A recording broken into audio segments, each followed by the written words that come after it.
If music be the food of love, play on. Give me excess of it, that surfeiting the appetite may sicken and so die. That strain again, it had a dying fall. Oh, it came o'er my ear like the sweet sound that breathes upon a bank of violets, stealing and giving odor. Enough, no more. 'Tis not so sweet now as it was before. O spirit of love, how quick and fresh art thou, that, notwithstanding thy capacity, receiveth as the sea. Not image there what validity and pitch soe'er, but falls into abatement and low price, even in a minute. So full of shapes is fancy that it alone is high fantastical. Will you go hunt, my lord? What, Curio? The heart. Why, so I do, the noblest that I have. Oh, when mine eyes did see Olivia first, methought she purged the air of pestilence. In that instant, my desires, like fell and cruel hounds, ever since pursue me. How now? What news from her? So please, my lord, I might not be admitted, but from her handmaid do return this answer.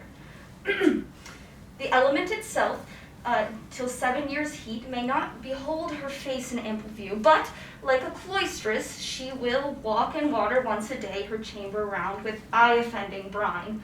All this to season a brother's dead love, which she will keep lasting and eternal in her sad remembrance. O she that hath a heart that fine a frame, to pay this debt of love but to a brother, how will she love when the rich golden shaft have killed the flock of all affections else that live in her?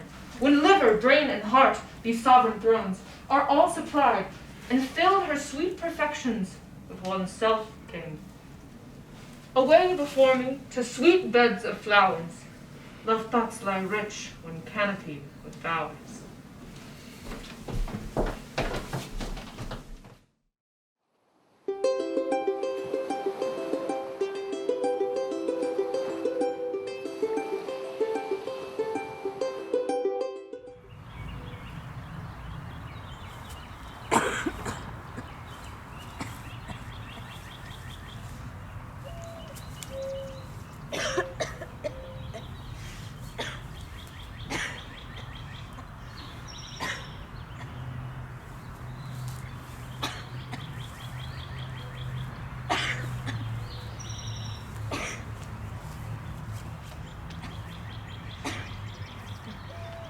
What country, friend, is this?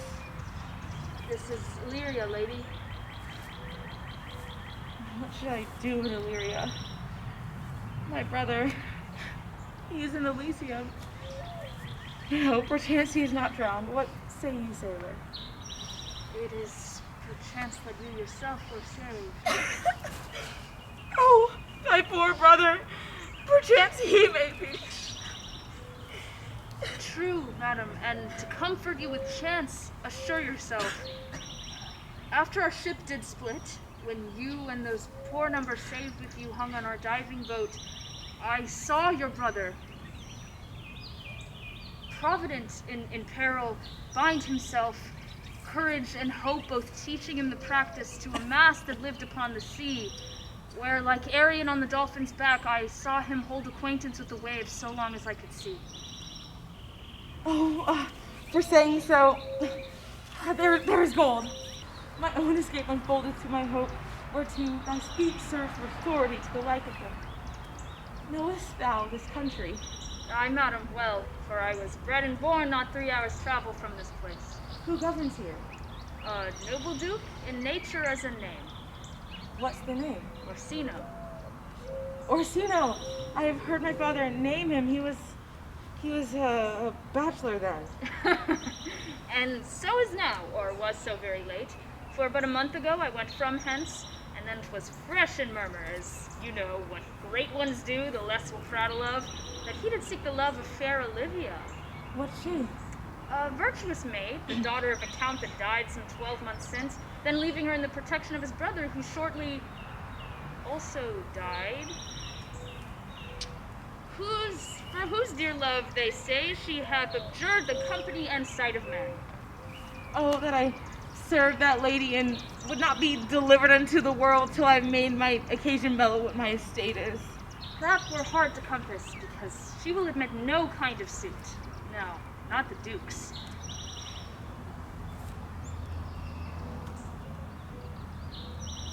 Thou hast a kind favor about me, Captain. And though nature oft with a beauteous wall disclose pollution, I will believe that you have a spirit that matches your fair and outward character. I pray you, and I will pay you down to this name. Conceal me what I am, and be my aid for the disguise that will happily become the form of my intent. I will serve this Duke.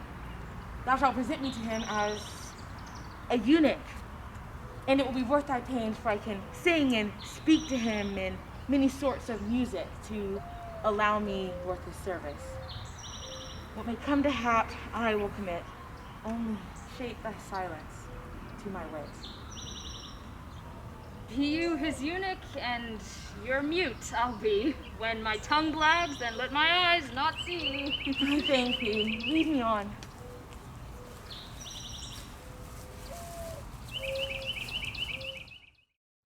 What a plague means my niece to take the death of her brother thus, I am sure, tears an enemy to life. By my troth, good Sir Toby, No. you must come in earlier o' night. My lady, your cousin, takes great exceptions to your ill hours. Why, let her accept before accepted. Aye, but you must confine yourself within the modest limits of order. Confine? I'll confine myself no finer than I am. These clothes are good enough to drink in, and so be these boots too. And be they not, let them hang themselves in their own straps. Not quaffing and drinking will undo you. I heard my lady talk of it yesterday, and of a foolish knight that you brought in here one night to be her lure. Who's Sir Andrew Aguecheek? Ye. He's as tall a man as any's in Illyria. What's that to the purpose? Why, he has 3,000 ducats a year. Aye, and he'll have but a year in all these ducats. He's a very fool and a prodigal. Fie, that you'll say so. He plays to the viol de gamme boys and speaks 3 or 4 languages, word for word, without book, and hath all the good gifts of nature. He hath indeed almost natural, for besides that, he's a fool. He's a great quarreller, and but that he hath the gift of a coward, to allay the gust he hath in quarrelling. 'Tis thought among the prudent he would quickly have the gift of a great. By this hand, they are scoundrels and subtractors that say so of him. Who are they? They that have. Moreover, he's drunk nightly in your company. With drinking healths to my niece, I'll drink to her as long as there is a passage in my throat, and drink in Illyria. What wench? Castiliano vulgo, for here comes Sir Andrew Aguecheek. Ah, Sir Toby Belch! No, Sir Toby Belch! Sweet Sir Andrew. Bless thee, fair shrew. And you too, sir. Sir Andrew, accost. What's that? My niece's chambermaid. Good Mistress Accost, I desire to know better acquaintance. My name is Mary, sir. Good Mistress Mary Accost, You mistake that. Accost is front her, board her, woo her, assail her. By my troth, I would not undertake her in such company. Is that what the meaning of accost is? Fare you well, gentlemen. And thou let part so, Sir Andrew, would thou mightest never draw sword again. And you part so, and I never draw sword again. Fair lady, do you think you have fools in hand? Aye, sir, I have you not by the hand. Mary, you have not. But here is my hand. Aye, sir, such is free, I pray you. Bring your hand to the buttery bar and let it drink. Wherefore, sweetheart, what's your metaphor? It is dry, sir. Well, I would hope so. I wouldn't be such of an ass that I could keep my hands dry. A dry jest, sir. Oh, are you full of them? Aye, I have them at my finger's end. Marry, I let go of your hand. I am barren. Oh, Knight, thou lackest a cup of canary. When did I see thee so put down? Never in your life, I think, unless the canary brought me down. For I believe I have no more wit than a Christian or an ordinary man. But I am a great eater of beef, and I believe that does a great harm to my wit. No question. And I thought, and I'd forswear. Well, I'll be off home tomorrow, Sir Toby. Pourquoi, my dear Knight? What is pourquoi? Do or do not? All the time that I put into fencing and dancing and bear baiting, I would have put into the tongues. Oh, would I have studied the arts. Then hadst thou had an excellent head of hair. Why? I think my hair suits me, does it not? That you seest, it will not curl by nature. But it becomes me well, doesn't it? Oh, excellent. It hangs like flax on a distaff. And I hope to see a housewife take thee between her legs and spin it off. Marry, Sir Toby. Well, I'll be off home tomorrow. For your niece will have nothing to do with me. And the Count is to be to woo her as well. She'll none of the Count. She'll not match above her degree, neither in estate, years, nor wit. I've heard her swear it. Tut, there's life in it, man. Oh, Mary, I'll stay another month. For I am the strangest man. I do enjoy the masks and the revels. What is thy excellence in a galliard, Knight? Faith, I shall set a caper. Wherefore all these things hid? I did think by the excellent constitution of thy leg, it was formed under the star of a galleon. Aye, and the legs do look so well in the stockings. Shall we enjoy some revels? What shall we do else? Were we not born under Taurus? Taurus, that's sides and heart. Sir, no, it is legs and thighs. Let me see the caper. Higher. Aha! Excellent! If the Count do continue these favors towards you, Cesario, you are like to be much advanced. He hath known you but 3 days, and already you are no stranger. You either fear his humor or my negligence that you call into question the continuance of his love. Is he inconsistent, sir, in his favors? No, believe me. Oh, I thank you. Here comes the Count. Who saw Cesario? Oh, on your attendance here, my lord. Stand you a while aloof, Cesario. Thou knowest no less but all. I have enclasped to thee the book even of my secret soul. Therefore, good youth, address thy gate unto her. Be not denied access. Tell her there thy fixed foot shall grow till thou have audience. Sure, my lord, but if she be so abandoned to her sorrow as it is spoke, she will never admit me. Be clamorous and leap all civil bounds rather than make unprofited return. Say I do see her, then what? Oh, then unfold the passion of my love. Surprise her with discourse of my dear faith. It shall become thee well to act my woes. She will attend it better in thy youth than in a nuncio's of more grave aspect. I think not so, sir. Dear lad, believe it, for they shall yet belie thy happy years that say thou art a man. Diana's lip is not more smooth and rubious. Thy small pipe is as the maiden's organ, shrill and sound. And all is symborative of a woman's part. I know thy constellation is right apt for this affair. Prosper well in this, and thou shalt live as freely as thy lord, to call his fortunes thine. I will do my best to woo your lady. Yet, what a barful strife, whoever I woo myself would be his wife. Nay, either tell me where thou hast been, or I will not open my mouth so wide as a bristle may enter in way of thy excuse. My lady will hang thee for thy absence. Let her hang me. He that is well hanged in this world needs to fear no colors. Make that good. He shall see none to fear. A good Lenten answer. I can tell thee exactly where that saying was born of. I fear no colors. Where, good Mistress Mary? In the wars. And that you may be so bold to say in your foolery. Well, God give them wisdom that have it, and those that are fools, let them use their talents. Yet you will be hanged for being so long absent, or to be turned away. Is that not as good as a hanging to you?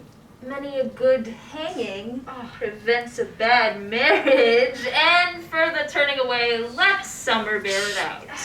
Peace, you rogue. No more of that. Here comes my lady. Make your excuses wisely. You were best. Wit, and it be thy will, put me into good fooling. Those wits that think they have thee do very oft prove fools, and I, that am sure lack thee, may pass for a wise man, for what says Quinopolis? Better a witty fool than a foolish wit. Oh, God bless thee, lady. Take the fool away. Do you not hear, fellow? Take away the lady. Go to, you're a dry fool. Besides, you grow dishonest. I'll have no more of you. 2 faults, good Madonna, that drink and good counsel shall amend. For give the dry fool drink, then is the fool not dry. Bid the dishonest man mend himself, then is he no longer dishonest. If not, let the botcher mend him. Anything that's mended is but patched. Virtue that transgresses is but patched with virtue. And sin that amends is but patched with virtue. Therefore, take away the lady. Sir, I bade them take away you. Misprision in the highest degree. Good Madonna, give me leave to prove that you are a fool. Can you do it? Dexterously, good Madonna. Make your proof. I must catechize you for it, good Madonna. Good my mouse of virtue, answer me. Well, sir, for want of other idleness, I'll bide your proof. Good Madonna, why mournest thou? Good fool for my brother's death. I think his soul is in hell, Madonna. I know his soul is in heaven, fool. The more fool thou to mourn for thy brother's soul being in heaven. Take away the lady, gentlemen! What thinkest thou, Malvolio? Doth he not mend? Yes, and shall do so till the pangs of death shake him. Infirmity that decays the wise doth often make the better fool. Oh, God send you a speedy infirmity then for the better increasing your folly. Sir Toby will be sworn that I am no fox, but he will not bet 2 pence that you are not a fool. Ooh. What sayest thou to that, Malvolio? I marvel your ladyship takes delight in such a barren rascal. I saw him put down the other day with a fool, an ordinary fool that had no more brain than a stone. Look you now, he's out of his guard. Unless you laugh and minister occasion to him, he is gagged. I protest, these wise men that do crow so with these such kinds of fools are no better than the fool's zanies. Oh, Malvolio, you are so sick with self-love and a distempered appetite to deem things like bird bolts as cannon bullets. There is no slander in a loud fool, though he may do nothing but rail, nor railing in a known discreet man, though he may do nothing but reprove. Now, Mercury endue thee with leasing, for thou speakest well of fools. Madam, there is at the gate a young gentleman much desires to speak with you. From the Count Orsino, is he? I know not, madam. 'Tis a fair young man, and well attended. Who of my people holds him? Sir Toby. Madam, your kinsman. Fetch him off, I pray you. He speaks nothing but madmen. Fie on him!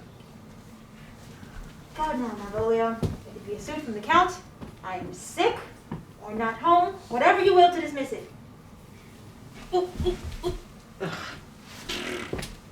See now how your fooling grows old and people dislike it? Lady, thou spoke so well for us that one should think thy eldest son should be a fool, whose skull drove cram with brains, for... Twinkle, twinkle, little star, I just got back from the bar. it was good and it was fun. Am I dead? One of thy kin has a most weak Piamater.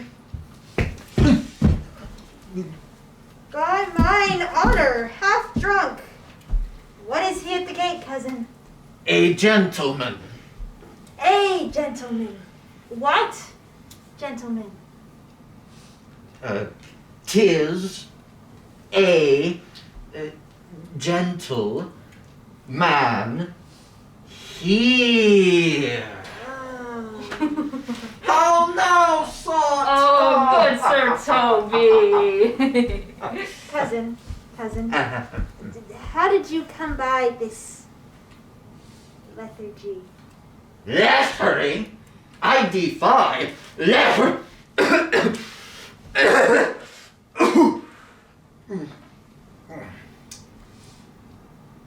There is one at the gate.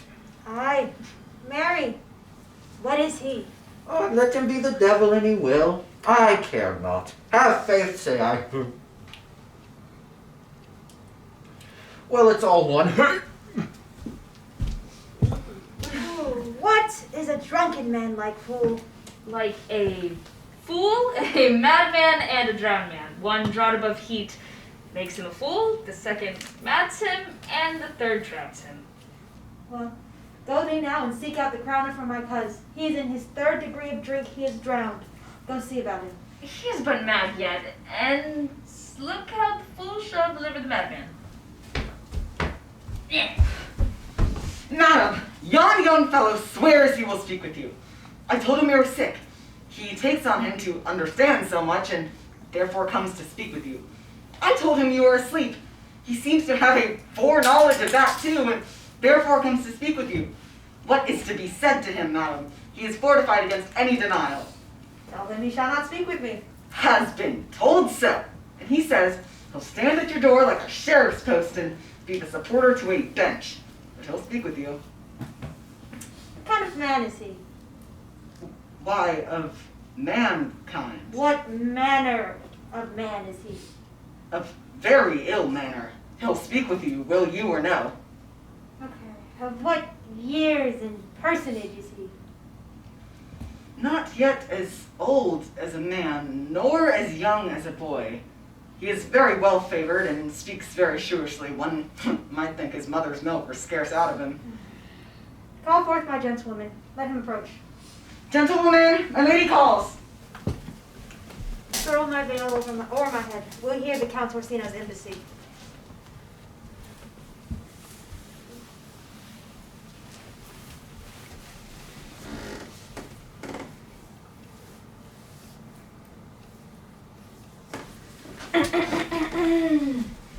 The honorable lady of the house. Which is she? Speak to me. I will talk for her. What is your will? Most radiant, exquisite, unmatchable beauty. I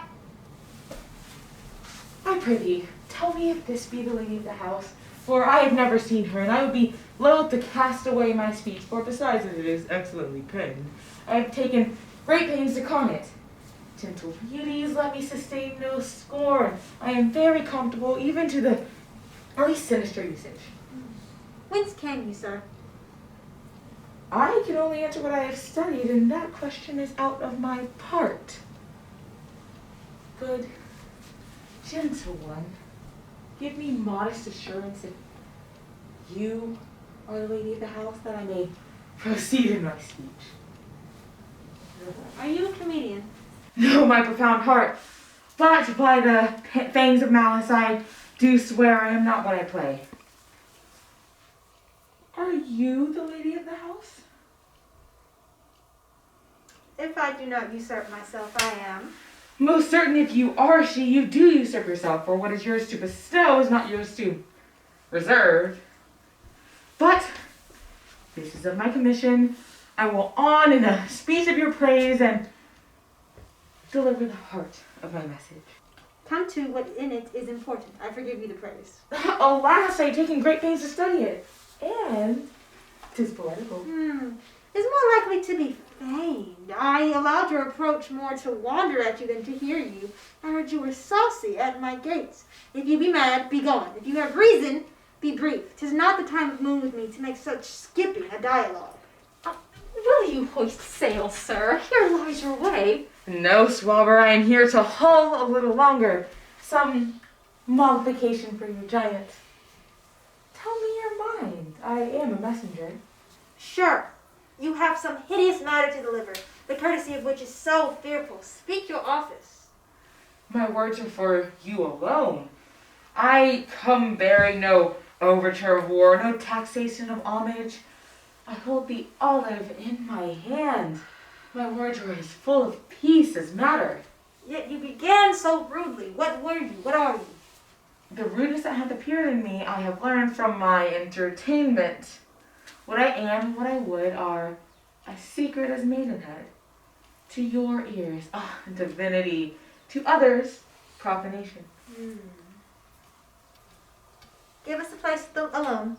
We will hear this divinity. Now, sir, where lies your text? Most sweet lady! A comfortable doctrine. Much may be said of it. Where lies your text? In Orsino's bosom. Oh, in his bosom. What chapter of his bosom? To answer by the method, the first of his heart. I have read it. It's heresy. Good madam, let me see your face. Have you any commission with your lord to speak to my face? You are now out of your text. But we shall draw the curtain and allow you to see the picture.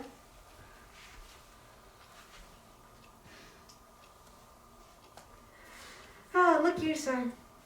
Is it not well done? Excellent, if God did all. 'Tis in grain and will endure wind and weather. 'Tis beauty truly blent, whose complexion nature's swift and cunning hand hath laid on. Lady, you be the cruelest she alive if you lead all these graces to the grave and leave the world no copy. Oh, sir, I am not so hard-hearted. I will leave the divers schedules of my beauty, every utensil and particle, inventory to my will, labeled as follows. Items: 2 eyes with lids to them, 2 lips in indifferent red, 1 nose, 1 chin, 1 neck, and so forth. Will you send hither to praise me? I see what you are. You are too proud. But if you are the devil, you are fair. My lord and master loves you. Such love could be but recompense, but you have been crowned the non-prized beauty. How does he love me? With adorations, with fertile tears, with groans that thunder love, with sighs of fire. Your lord does know my mind, yet I cannot love him. I suppose him virtuous, know him noble, of stainless youth, with great estate, in voice free and learnt, well divulged, in the dimensions of nature. He is a gracious person, yet I cannot love him. If I did love you in my master's flame, with such a suffering, such a deadly fire, in your denial I would find no sense. I would not understand it. Why? What would you?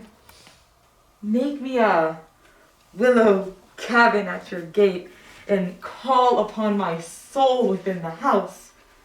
Write loyal cantons of contemned love, and sing them loud even into the dead of night. Halloo your name to the reverberate hills, and make the babbling gossip of the air cry out, or Olivia! You shall not rest between the elements of air and earth, but you should pity me. You might do much. What is your parentage? Above my fortunes, but my estate as well. I am a gentleman. Get to your lord. Would I or not, I tell him I'll none of it. Tell him not to say any more, unless, perchance, you were to come around to tell me how he takes it. I forgive you your pains. Spend this for me. I am no feed post, lady. Keep your purse. My master elects recompense, not I. Let him whom you shall love have a heart of flint, and let your fervor, like my master's, be put in contempt. Farewell, fair cruelty. What is your parentage? Above my fortunes, yet my state as well. I am a gentleman. I'll be sworn thou art. Thy lips, thy tongue, thy limbs, thy actions and spirits do give thee fivefold blazon. Ooh. Not too fast. Soft. Soft. Even so quickly can one catch this plague? Methinks I see this youth's perfections with an invisible and subtle stealth creep in at mind's eye. Let it be. How now, Malvolio? Here, madam, at your service. Run after that same peevish messenger, the country's man. He left this ring behind him. Would I or not, I know none of it. Desire him not to flatter with his lord.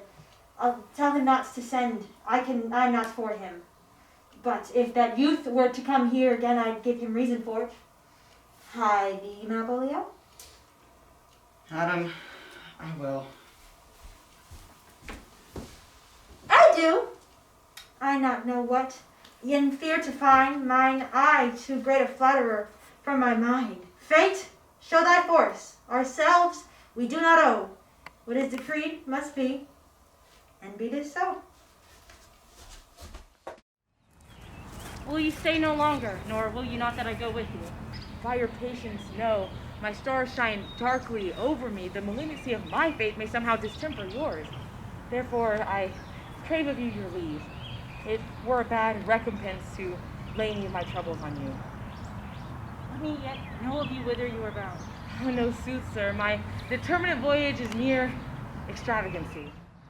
But I perceive in you so excellent a touch of modesty that you would not extort from me what I'm willing to keep in. Therefore, Antonio, you must know, my name is Sebastian, which I called Rodrigo. My father was that Sebastian of Messalene, who I know you have heard of. He left behind himself a sister and myself, both born at the same hour. I hope the heavens have been pleased, so we would have ended, but just that hour before you took me from the breach of the sewer, she had drowned.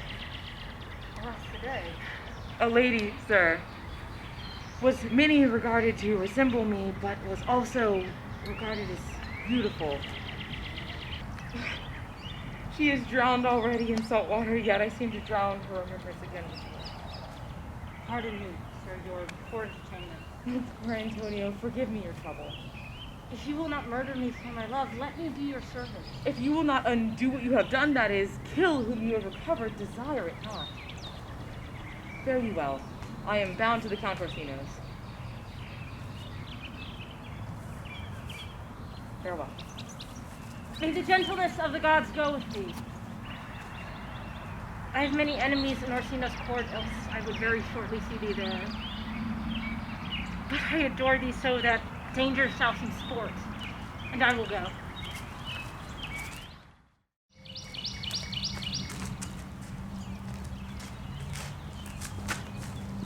Were not you even now with the Countess Olivia? Even now, sir, on a moderate pace I have arrived but hither. She returns this ring to you, sir. You might have saved me my pains to have taken it away yourself. She adds, moreover, that you should put your lord into a desperate assurance she will none of him. And one thing more, that you be never so hardy to come again in his affairs, unless it be to report your lord's taking of this. Receive it so. She took it of me, I'll none of it. Come, sir, you peevishly threw it to her, and her will is, it should be so returned. If it be worth stooping for, there it lies in your eye. If not, be it his that finds it.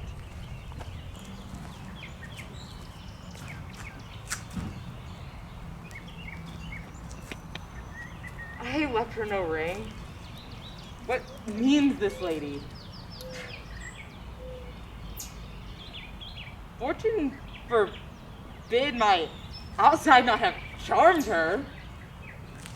She did make good view of me, and methought her eyes had lost her tongue, for she spoke and starched distractedly.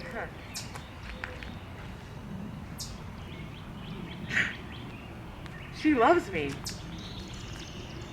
Sure, the cunning of her passion she brings on is this churlish messenger.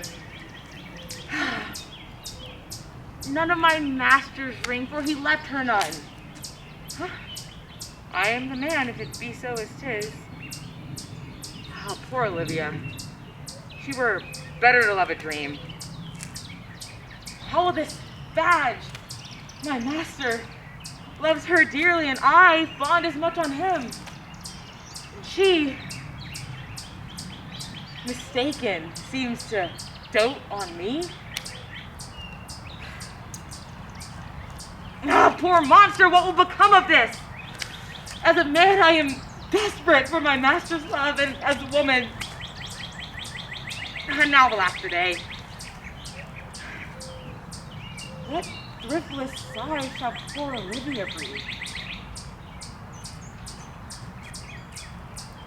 Oh, time, thou must untangle this, not I. It is too hard a knot to untie.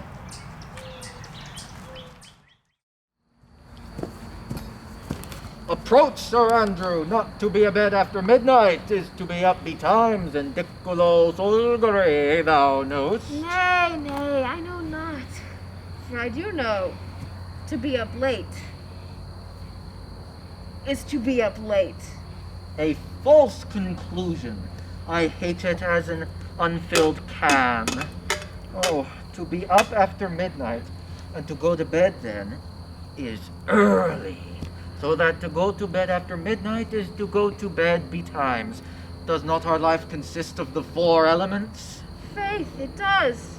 But I much rather think it consists of the 2 elements. Eating and drinking! Ah, thou art a scholar. Let us therefore eat and drink. Marion, I say, a stoup of wine. Stoup of wine. Ah, here comes the fool! How now, my hearts? Did you never see the picture of we 3? Ah, welcome, ass. Let's have a catch. Come on, let's have a song. Would you have a love song or a song of good life? A love song. A love song. Nay, nay, I care not for the good life. Oh, mistress mine, where are you roaming? Stay and hear your true love's coming, that can sing both high and low. And come kiss me, pretty sweeting, journeys end in lovers meeting, every wise man's son doth know. Excellent, good, Faith. Oh, good, good. What is love? 'Tis not hereafter, present mirth hath present laughter, what's to come is still unsure. In delay there lies no plenty, come and kiss me, sweet and 20, youth's a stuff will not endure. Ah, a mellifluous voice. A contagious breath. Ah, very sweet and contagious. Oh, to hear by the nose it is dulcet and contagion. But shall we make the welkin dance indeed? Shall we rouse the night owl in a catch that will draw 3 souls out of 1 weaver? Woo! Shall we do that? And you love me for it, for I'm a very dog at a catch. By lady, and some dogs will catch. Well. Oh. Mary, Mary, our catch will be, hold thy peace. Hold thy peace, thou knave knight. I shall be constrained in it to call thee a knave knight. Ah, Faith. There have been many who have called me a knave, but start the song, fool. Hold thy peace. I shall never begin if I hold my peace. Hold thy peace, and I pray thee, hold thy peace. And I pray thee, Hold thy peace. hold thy peace.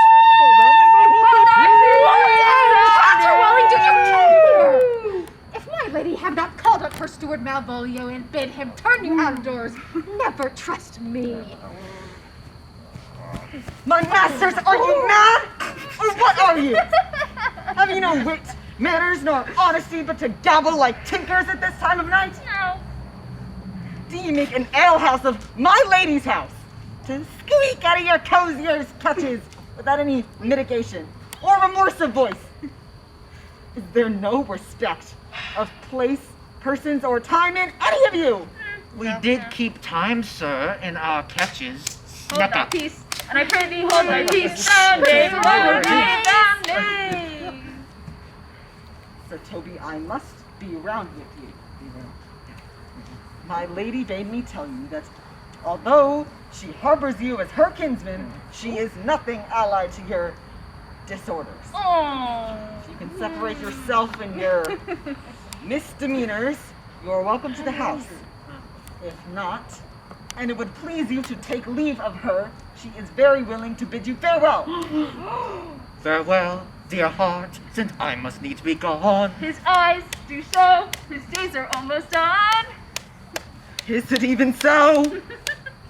But I will never die. Toby, there you lie. Shall I bid him go? What and if you do?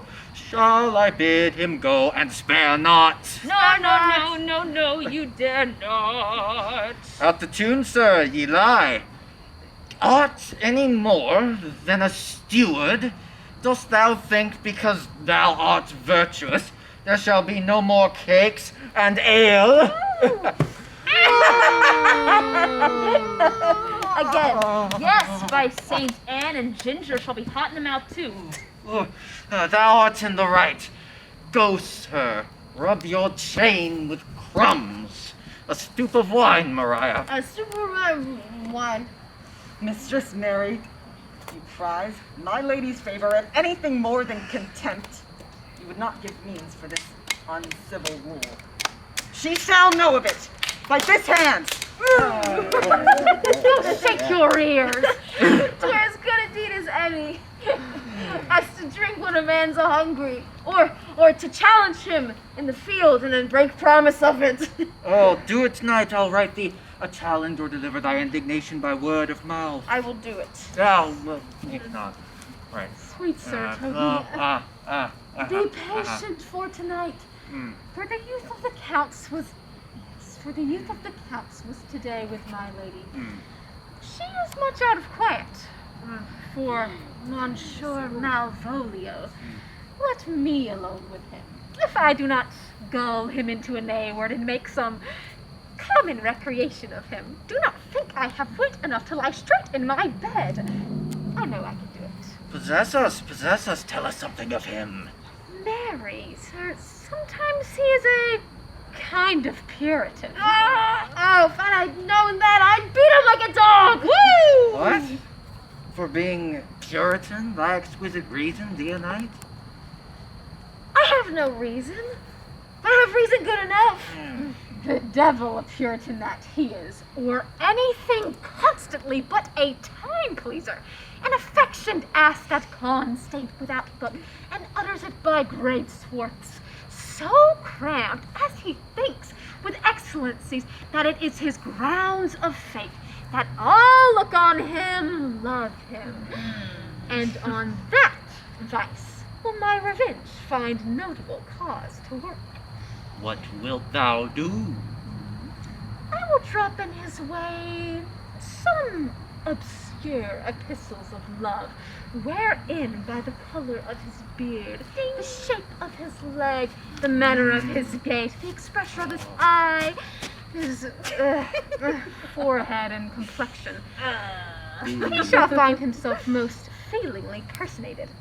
I can write very much like my lady, your niece. Oh. On a forgotten matter.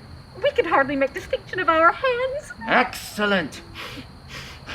I smell a device. Oh, I have it in my nose, too.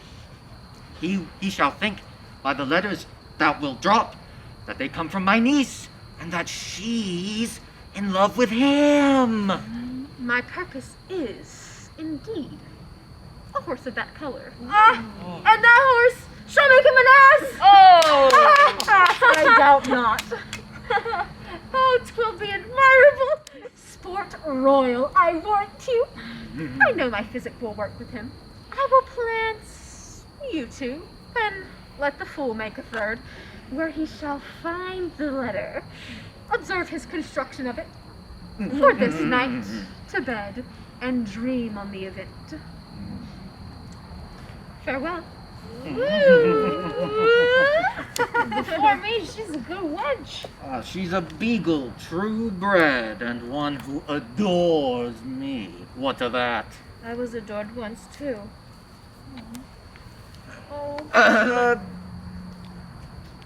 Let's to bed, knight. Thou hast need send for more money. Oh, if I cannot have your niece, I'm a foul way out. If you have her, send for money, knight. If thou hast her not in the end, call me cut. Oh, if I cannot, you cannot trust me.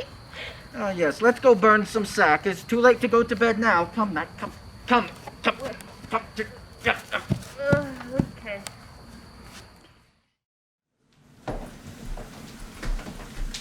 Give me some music. Now, good morrow, friends. Now, good Cesario, but that piece of song, that old and antique song we heard last night, we thought it did relieve my passion much, more than light airs and recollected terms of these most brisk and giddy-paced times. Come, but one verse. He is not here, so please your lordship, that should sing it. Who was it? Feste, the jester, my lord, a fool that the lady Olivia's father took much delight in. He is about the house. Seek him out and play the tune the while. Come hither, boy. If ever thou shalt love in the sweet pangs of it, remember me, for such as I am, all true lovers are, unstead and skittish in all motions else, save in the constant image of the creature that is beloved. How dost thou like this tune? It gives a very echo to the seat where love is thrown. Thou dost speak masterly. My life upon it, young though thou art, then I have stayed upon some favor that it loves. Hath it not, boy? A little, by your favor. What kind of woman is it? Of your complexion. She is not worth thee, then. What years in fame? About your years, my lord. Too old, by heaven! Let still the woman take an elder than herself. So wears she to him, so sways she level in her husband's heart. For boy, however we do praise ourselves, our fancies are far more giddy and unfirm, more longing, wavering, sooner lost and worn than women's are. I think it well, my lord. Then let thy love be younger than thyself, or thy affection cannot hold the bent. For women are as roses, whose fair flower being once displayed doth fall the very hour. That they are so, too, as they grow to perfection, on they must go. Oh, fellow, come. The song we had last night. Mark it, Cesario, it is old and plain. The spinsters and the knitters in the sun, and the free maids who weave their thread with bones do use to chant it. It is silly soothe and dallies with the innocence of love, like the old age. Are you ready, sir? Aye, prithee, sing.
thousand sighs to save.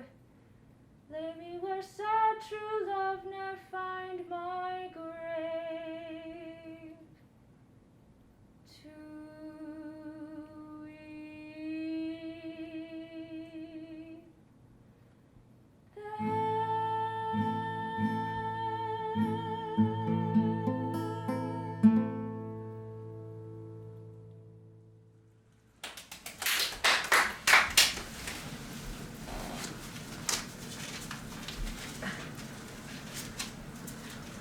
There's for thy pains. No pain, sir. I take pleasure in singing, sir. I'll pay thy pleasure, then. Truly, sir, and pleasure shall be paid one time or another. Give me now leave to leave thee. Now the melancholy god protect thee. Fare thee well. Let all the rest give place. Once more, Cesario, get thee to yon same sovereign cruelty. Tell her my love, more noble than the world, prizes not quantity of dirty lands. The parts that fortune hath bestowed upon her, tell her I hold as giddily as fortune. But 'tis the miracle and queen of gems that beauty pranks her and attracts my soul.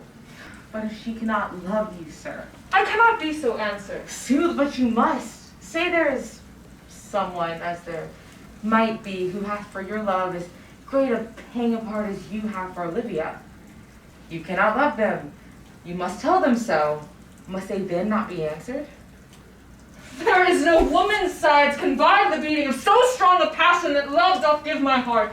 No woman's heart so big to hold so much they lack retention. But mine is all as hungry as the sea and can digest as much.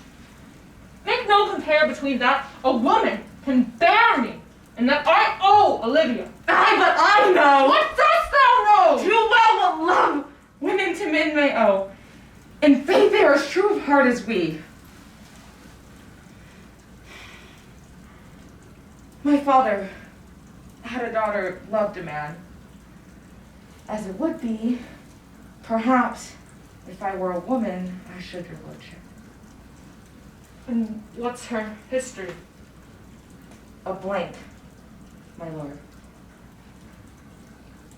She never told her love, but let concealment like a worm in the bud feed on her damaged cheek. She pined and thought, and with a green and yellow melancholy, she sat like patience on a monument, smiling at grief. Was this not love, indeed? We men may say more, swear more, but our shows lack will. For what we prove and show, we lack in truth. But died thy sister of her love, my boy? I am all the daughters of my father's house, and all the brothers too. Yet, I know not. Shall I to this lady? Aye, that's the theme. To her in haste. Give her this jewel. Say, my love can give no place. I know therein.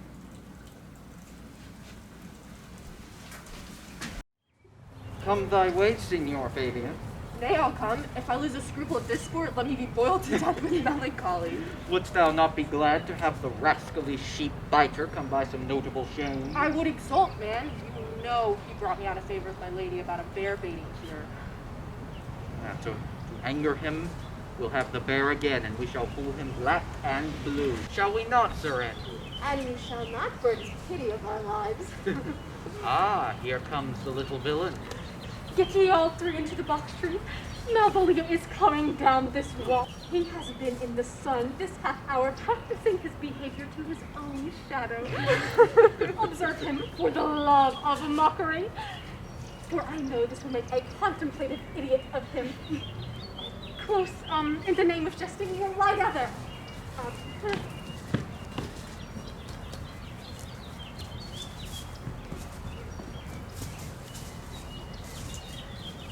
Oh, 'tis but fortune, all is fortune. Mariah once told me she did affect me, and I have heard herself come this near. That, should she fancy it, should be one of my complexion. Besides, she uses me with a more exalted respect than anyone else that follows her. What should I think on it? He is an overweening rogue. Oh, peace. Contemplation makes a rare tricky talk of him. How he dance under his advanced plumes. Slide, I could so fight him. Peace, I say. The Count Malvolio. Ah, rogue. There is example for it. The lady of the Strakey married the Yeoman of the Wardrobe. Having been 3 months married to her, sitting in my state, calling my officers about me in a branched velvet gown, having just come from a daybed where I left Olivia sleeping, and in the habit of state, after demure travel of regard, I would say to them, I know my place, as I would they should do theirs. To for my kinsman Toby. Bolts and shackles. Oh, peace, peace, peace. Now. 7 of my people with an obedient start make out for him.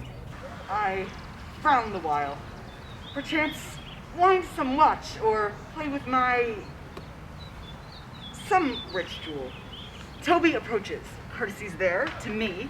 Shall this fellow live? Peace, peace, peace. Now. I extend my hand to him thus, quenching my familiar smile with an austere regard of control, saying, Cousin Toby, my fortunes, having cast me on your niece, gives me this prerogative of speech. What? What? You must amend your drunkenness. Besides, you waste the treasure of your time with a foolish knight. Oh, that's me, I'm worried. One Sir Andrew. I knew 'twas I. Betty do call me a fool. What employment have we here? Now is the woodcock near the gin? Peace, and may the spirit of humor intimate reading aloud to him. By my life, this is my lady's hand. These be her very C's, her U's, and her T's, and thus makes she her great P's. It is in contempt of question her hand. To the unknown beloved, this and my best wishes. Her very phrases, by her leave waxed soft, and this impressure her Lucrece, with which she uses to seal, 'tis my lady. To whom should this be? Jove knows I love, but who? Lips do not move, no man must know. No man must know. What follows? The number's altered. No man must know. This should be thee, Malvolio? I may command where I adore, but silence, like a Lucrece knife, with bloodless stroke my heart doth gore, MOAI doth sway my life. A fustian riddle. Excellent wench, say I. MOAI. Nay, but first, let me see. I may command where I adore. Why, she may command me. I serve her, she is my lady. But this is evident to any formal capacity. There is no obstruction in this. In the end, to what should this alphabetical position portend? Only I can make this resemble something in me. Softly! MOAI. M. Malvolio! M. Why, that begins my name. M. But then, the consonancy of the sequel suffers under probation. A should follow, but O does. And an I comes behind. Had you any eye behind you, you might see more detraction at your heels than fortunes before you.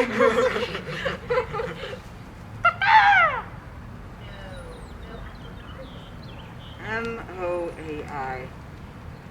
This simulation is not as the former. But if I were to crush this a little, it would bend to me. For every one of these letters is in my name. Soft. Here follows prose. If this falls into thy hand, revolve. By my stars I am above thee. But be not afraid of greatness. Some are born great, some achieve greatness, and some have greatness thrust upon them. Thy fates open their hands. Let thy heart and spirit embrace them. And to inure thyself to what thou art like to be, cast thy humble sloth and appear fresh. The opposite with kinsmen. Surly with servants. Let thy tongue tang arguments of state. Put thyself into the trick of singularity. She thus advises thee that sighs for thee. Remember who commended thy yellow stockings, and wish to see thee ever cross-gartered. Say, remember. Go to, thou art made if thou desirest to be so. If not, let me see thee a steward still, the fellow of servants not worthy to touch fortune's fingers. Farewell. She that would alter services with thee, fortunate unhappy. Daylight and champagne discovers not more. This is open. I will be proud. I will read politic authors. I will baffle Sir Toby. I will wash off gross acquaintance. I will be point device the very man.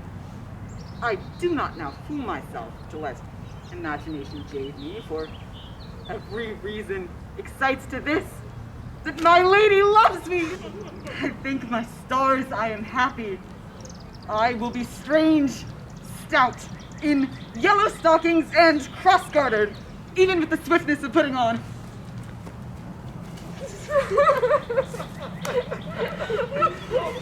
Jove and my stars be praised, here is yet a postscript. Thou canst not choose but know who I am. If thou entertainest my love, let it be known in thy smiling. Thy smile becomes thee well. Therefore in my presence smile, dear my sweet, I prithee. Jove, I thank thee, I will smile. I will do everything that thou wilt have me.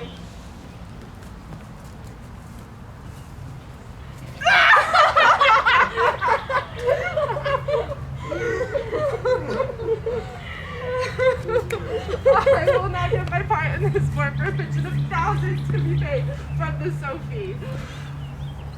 Oh, I could marry the wench for this device. Oh, so could I. And ask no other dowry with her but such another jest. Oh, nor I neither. If you will then mark the fruits of the sport, mark his first approach before my lady. He will come to her in the yellow stockings. 'Tis a color of stockings she abhors. And cross-gartered a fashion she detests. And he will smile upon her, which will now be so unsuitable to her disposition, being addicted to melancholy as she is, that it will not but turn him into a notable contempt. If you will see it, follow me. To the gates of hell, thou most excellent devil of wit. Oh, I will make one too.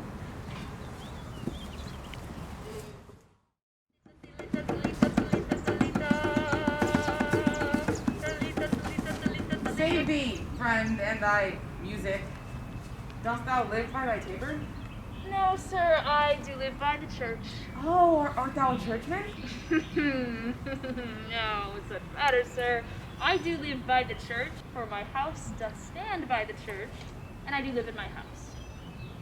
Oh, so thou mayest say the king lives near beggar if the beggar dwells near the king, or that the church stands by thy tabor if thy tabor stands by the church.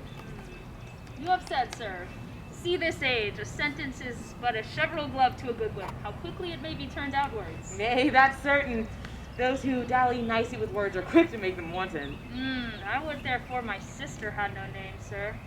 Why, man? Why, sir? My sister's name is a word, and to dally with that word might make her wanton. Thy reason, man. Troth, sir, I can yield you none without words, and since words are grown so false, I am loath to yield you reason with them. I presume thou art a merry fellow who cares for nothing. Not so, sir. I do care for something. But in my conscience, sir, I do not care for you. If that be to care for nothing, sir, I would it would make you invisible. Are not thou the Lady Olivia's fool? No, sir, indeed. The Lady Olivia has no fool. She will keep no folly till she be married, for fools are to husbands as pilchards are to herring. The husbands, the bigger. I am indeed not her fool, but her corrupter of words. I saw thee late at Count Orsino's. Foolery doth walk about the orb like the sun. It shines everywhere. I would be sorry, sir, but the fool should be as oft at your master's as at my mistress. I think I saw your wisdom there. And now no more of you, I'll pass upon you. Hold.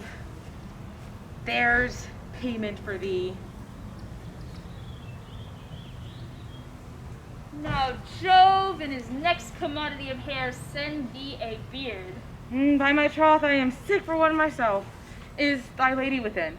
My lady is within, sir. I will construe to them from whence you came. Who you are and what you would are out of my welkin. I might say element, but the words over one.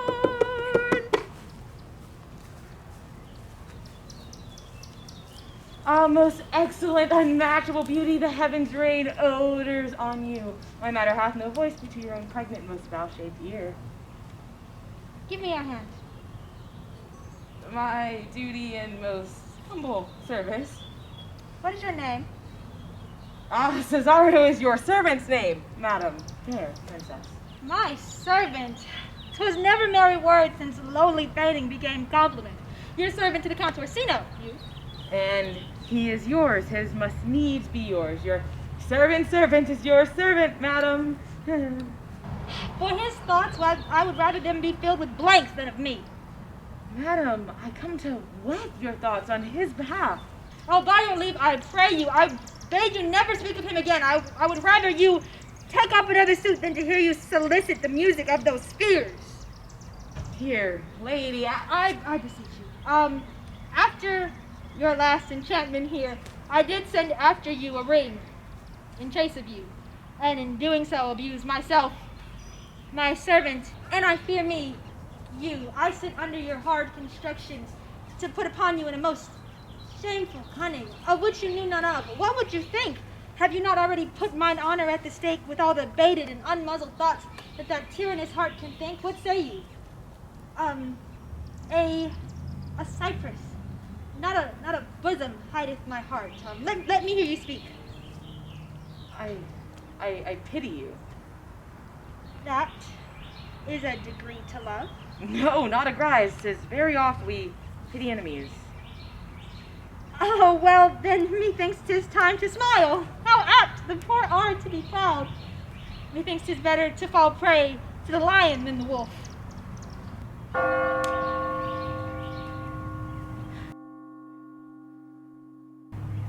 The clock upbraids me with wasted time. Fear not, good Cesario, I will not have you yet. Yet wit and youth to reap a proper harvest. A wife would seek a proper man. Then lies your way. Due west. Then westward ho, grace and good disposition attend your ladyship. Madam, will you nothing by my lord to me? Stay. I prithee, tell me what thou thinkst of me. That you do think you are not what you are. If I would think the same of you. Then think you right, I am not what I am. I would you as I would have you be. Why, is that better, madam, than I am? I wish it were might, for now I am your fool. Oh, what a beautiful deal of scorn sits on the contempt and anger of his lip. A murderous guilt shows through. Love's night is new.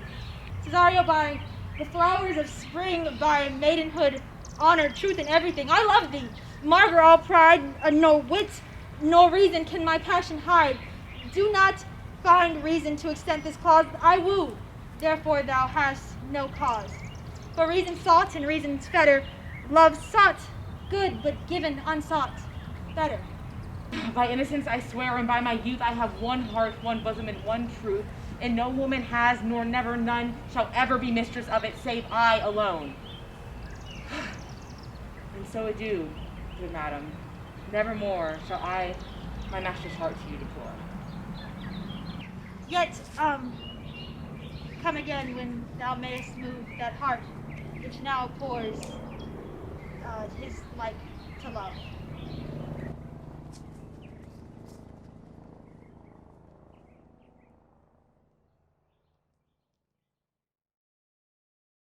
Nay, faith, I'll not say a jot longer. Thy reason, dear Venom. Give thy reason. You must needs yield your reason, Sir Andrew. Marry, I saw your niece do more favors to the Count's serving man than ever she did me. I saw it in the orchard. Oh, did she see thee the while, old boy? Tell me that. As plain as I see you now. This was a great argument of love in her towards you. Slight, will you make an ass of me? I will prove it legitimate, sir, upon the oaths of judgment and reason. And they have been grand jurymen since before Noah was a sailor.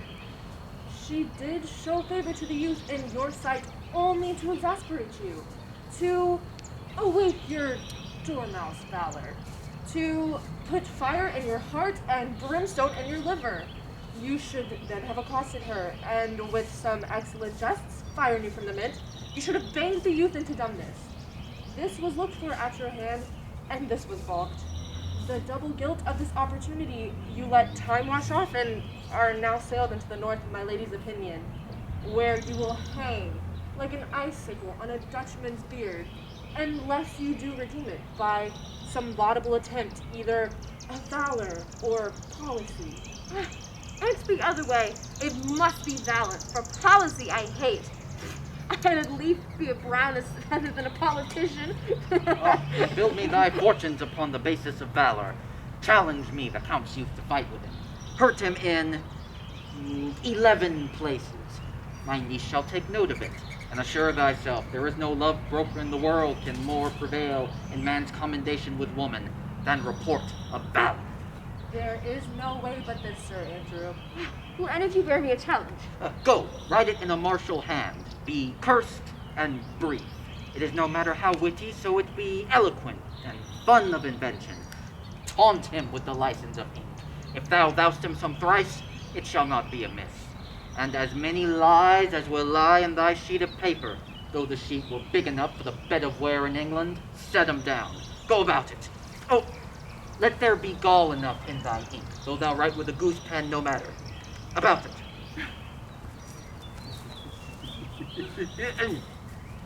Where shall I meet thee? We'll call thee at the Caviculo. Go. This is a dear mannequin to you, Sir Toby. I have been dear to him, lad. Some 2,000 strong or so. We shall have a rare letter from him, but you'll not deliver it. Oh, never trust me then. And by all means, stir on the youth to an answer. I think oxen and wain ropes cannot hail them together. For Andrew, if he were opened and you find so much blood in his liver as will clog the foot of a flea, I'll eat the rest of the anatomy. And his opposite, the youth, bears in his visage no great presage of cruelty. Oh, look where the youngest wren of 9 comes. If you desire the spleen, or will laugh yourself into stitches, follow me. Yond gull Malvolio is turned heathen, a very renegade. For there is no Christian that means to be saved by believing rightly can ever believe such impossible passages of grossness. He's in Yellowstone. And cross-gartered. Most villainously, like a pedant that keeps the school in the church. I have dogged him like his murderer. He does obey every point of the letter I dropped to betray him. He does smile his face into more lines than the new map with the augmentation of the ending. You have not seen such a thing as his. I can hardly forbear hurling things at him. I know my lady will strike him. If she do, he'll smile and take it as a great favor. Come, bring us where he is. I would not by my will have troubled you, but since you seem to make pleasures of your pains, I will no further chide you. I could not stay behind you. My desire more sharp than filed steel did spur me forth. Not all love to see you, though so much as might have drawn one to a longer voyage. But jealousy, what might befall your travel, being skillless in these parts, which to a stranger both unguided and unfriended often proves rough and unhospitable. My willing love, the rather of these arguments of fear, set forth in the I shall know what you're good, but thanks, and thanks again, and ever oft thanks with good turns are shuffled off. But were my conscience as my worth firm, you should find better dealing. But, what's to do? Shall we go see the relics that renown the city? tomorrow, sir. Best first go see your lodging. I am not weary, and 'tis long till night. I pray you, shall we go satisfy our eyes with the memorials and things of fame in the city? Would you pardon me? I do not without danger walk these streets. Once in a sea fight against the Count's galleys, I did some service of such note indeed that, were I be taken here, it would scarce be answered.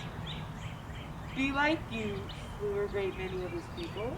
The offense is not of such a bloody nature, albeit the quality of the time and quarrel may have given us reason for bloody argument.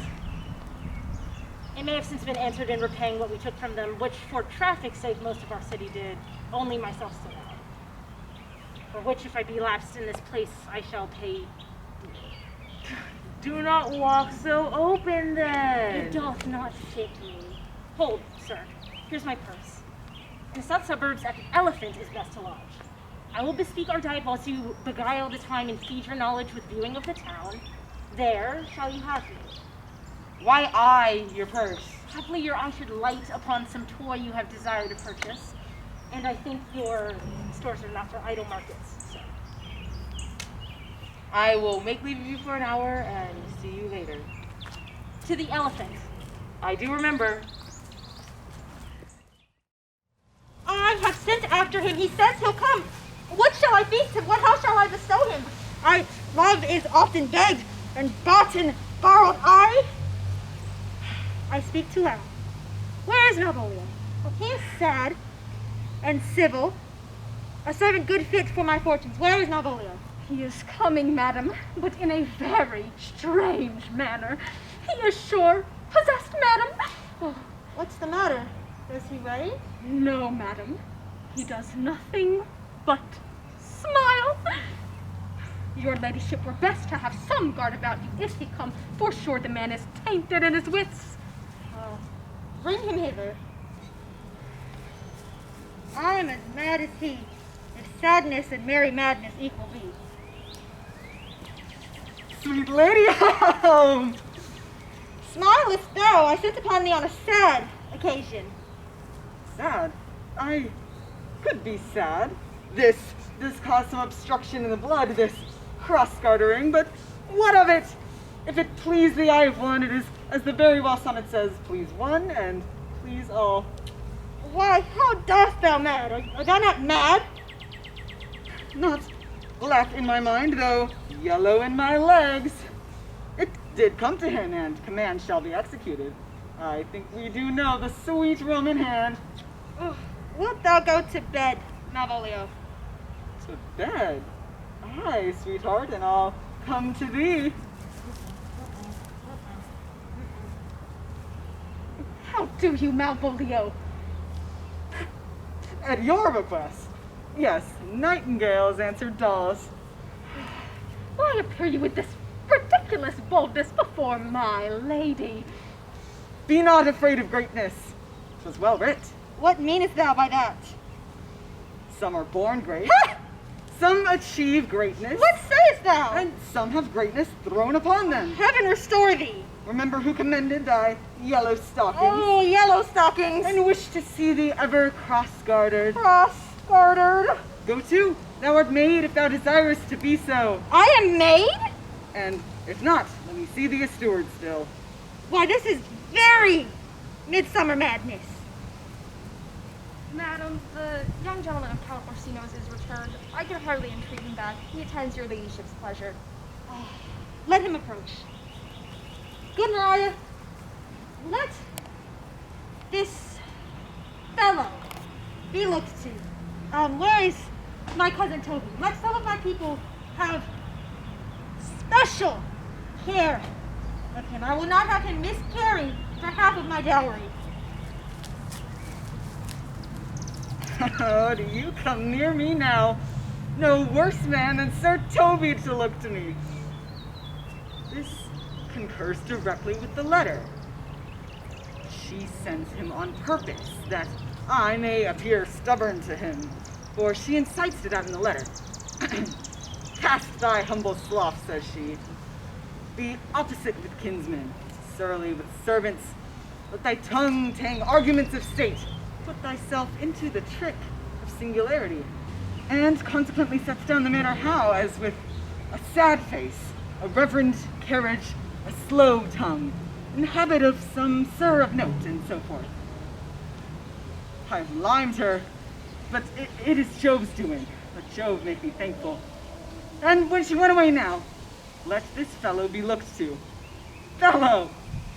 Not Malvolio, nor after my degree, but fellow. Why, everything adheres to this, that no dram of a scruple, no scruple of a scruple, no obstacle, no incredulous or unsafe circumstance. What is to be said? Nothing that can be can come between me and the full prospect of my hopes. Jove, not I, is the doer of this, and she is to be thanked. Which way is he in the name of sanctity? Though all the devils of hell be drawn and little and legion himself possessed him, yet I'll speak to him. Here he is. Here he is. How is it with you, sir? How is it with you, man? Go off! I discard you. Let me enjoy my private. I say to you, go off. Oh, how hollow the fiend speaks within him. Did I not tell you? Sir Toby, my lady, prays you to have a care of him. Oh. Does she so? Go to, peace. This is not the way. Let me alone with him. Lay you, and you speak ill of the devil. How he takes it at heart. Pray God he may not be wed. He is but a wise woman. Oh, Mary, it shall be done tomorrow morning. If I live, my lady would not save him for more than I'll say. Oh, come now, mistress. Oh, prithee, hold thy peace, this is not the way. Do not see you move him. Let me alone with him. No way but gentleness. Gently. The fiend is rough and will not be roughly used. Get him to say his prayers, good Sir Toby. Get him to pray. My prayers, minx! No, I warrant you, he will not hear of godliness. Go hang yourselves all! You are idle, shallow things! I am not of this element. You shall know more hereafter.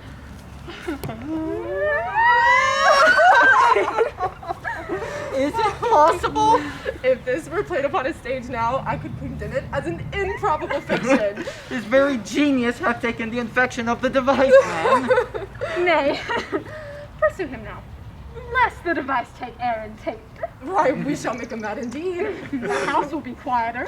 Come, we will have him in a dark room and bound. My niece is already in the belief that he's mad. We may carry it thus for our pleasure and his penance, till our very pastime, tired, out of breath, prompt us to have mercy on him, at which time we will bring the device to the bar and crown thee for a finder of madmen. But see. More matter for May morning. Here is the challenge. Read it. I warrant you, there's vinegar and pepper in it. Is it so saucy? Aye, is so. Give me.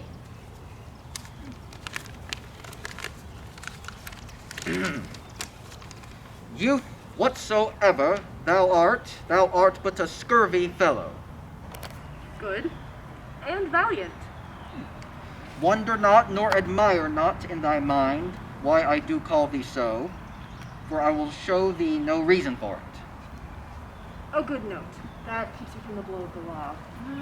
Thou comest to the Lady Olivia, and in my sight she uses thee kindly, but thou liest in thy throat. That is not the matter I challenge thee for. Very brief, and to exceeding good sense. Bliss. I will waylay thee going home, where if it be thy chance to kill me. Good. Thou killest me like a rogue and a villain. Still, you keep on the windy side of the law. Good. Fare thee well, and God have mercy upon one of our souls. He may have mercy upon mine, but my hope is better, and so look to thyself.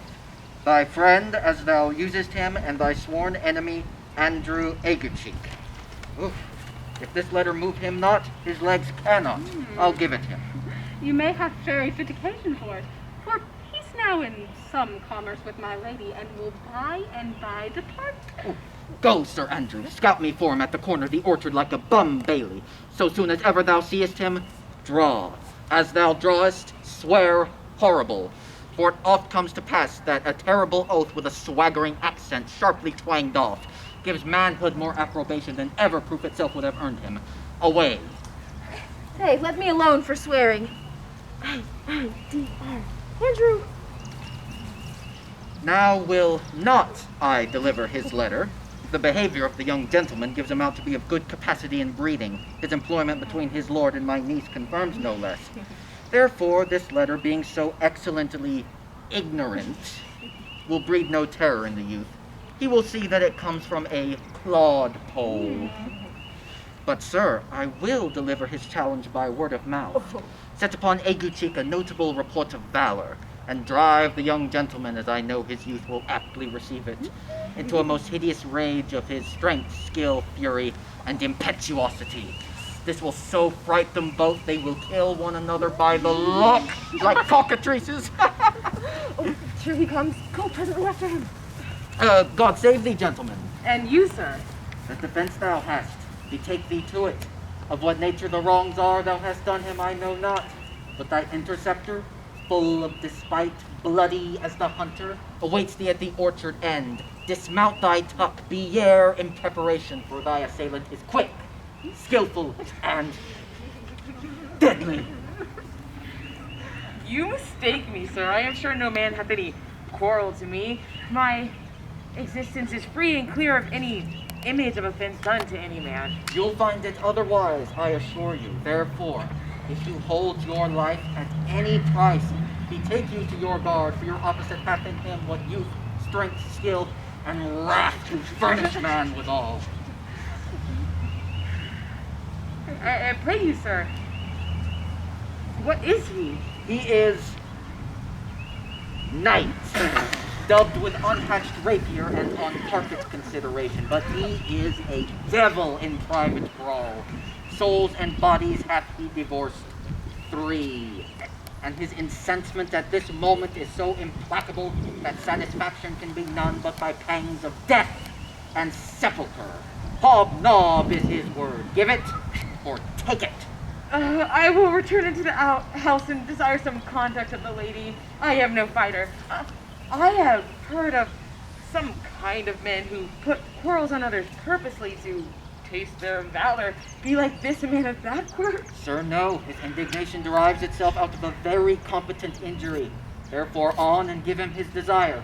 Back you shall not to the house unless you undertake that with me, which with as much safety you might answer him.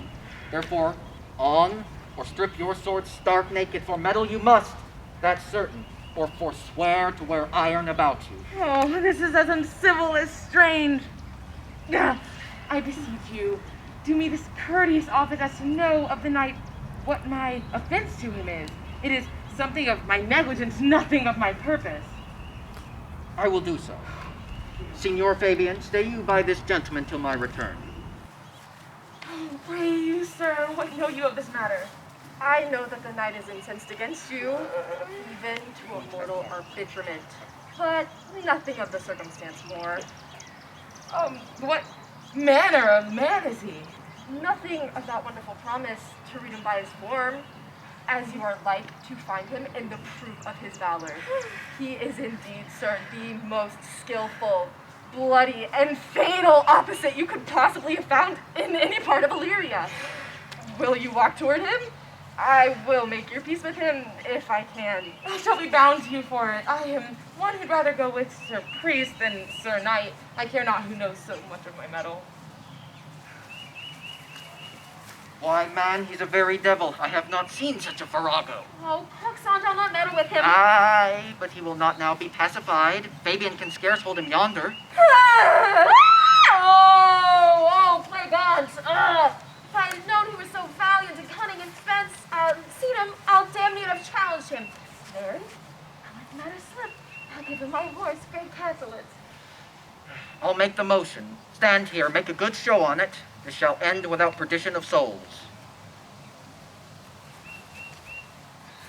I have his horse to take up the quarrel. I've persuaded him the youth's a devil. Oh, he is as horribly conceited of him, and pants and looks pale, as if a bear were at his heels.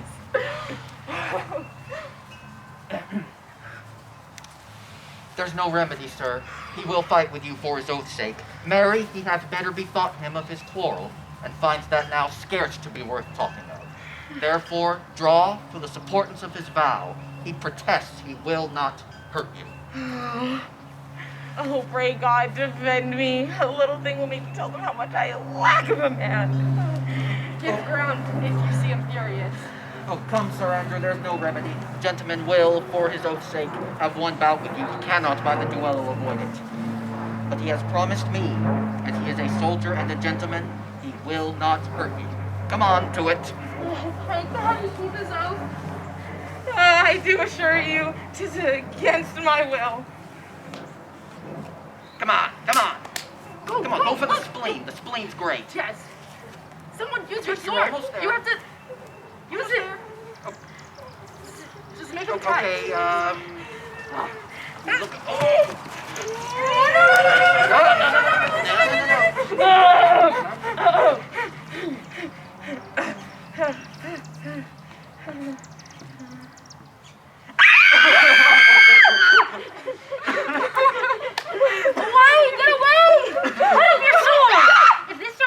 Done offense, I take the fault on me. If you offend him, I for him defy you. Oh, Sir Toby! You, sir, why? What are you?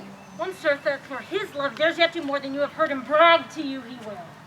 Nay, if you be an undertaker, I am for you. Oh, good Sir Toby, hold! Here comes the officer. I'll be with you anon.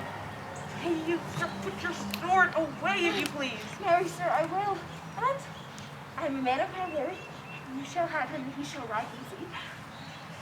Antonio, I arrest thee at the suit of Count Orsino. You do mistake me, sir. No, sir, no jot. I know your favor well, though now you have no sea cap on your head. I must obey. This comes from seeking you. But there is no remedy, I shall answer. What will you do now? My necessity makes me ask you for my purse. It grieves me much more what I cannot do for you than what befalls myself. You stand amazed.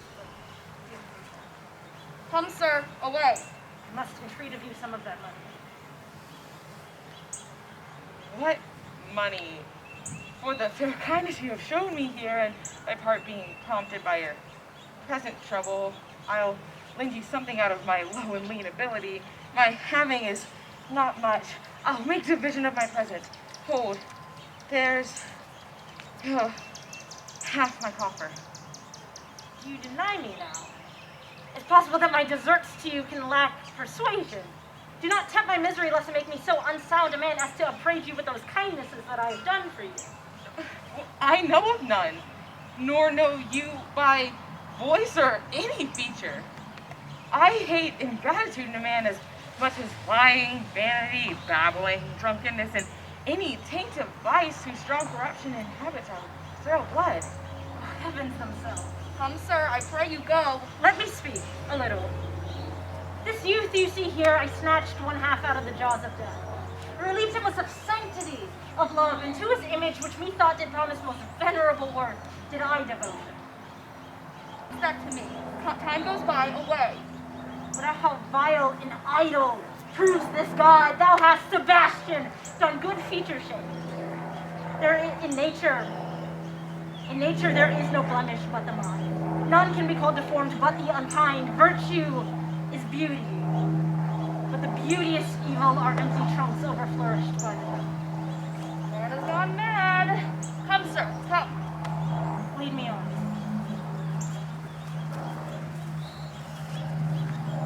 Methinks his words did from such passion fly that he believed himself, so not I. Prove true, imagination, oh, prove true that I, dear brother, have been taken for you. Come hither, knights, come hither, Fabian. We'll whisper o'er a couplet or two of most sage songs. He named Sebastian.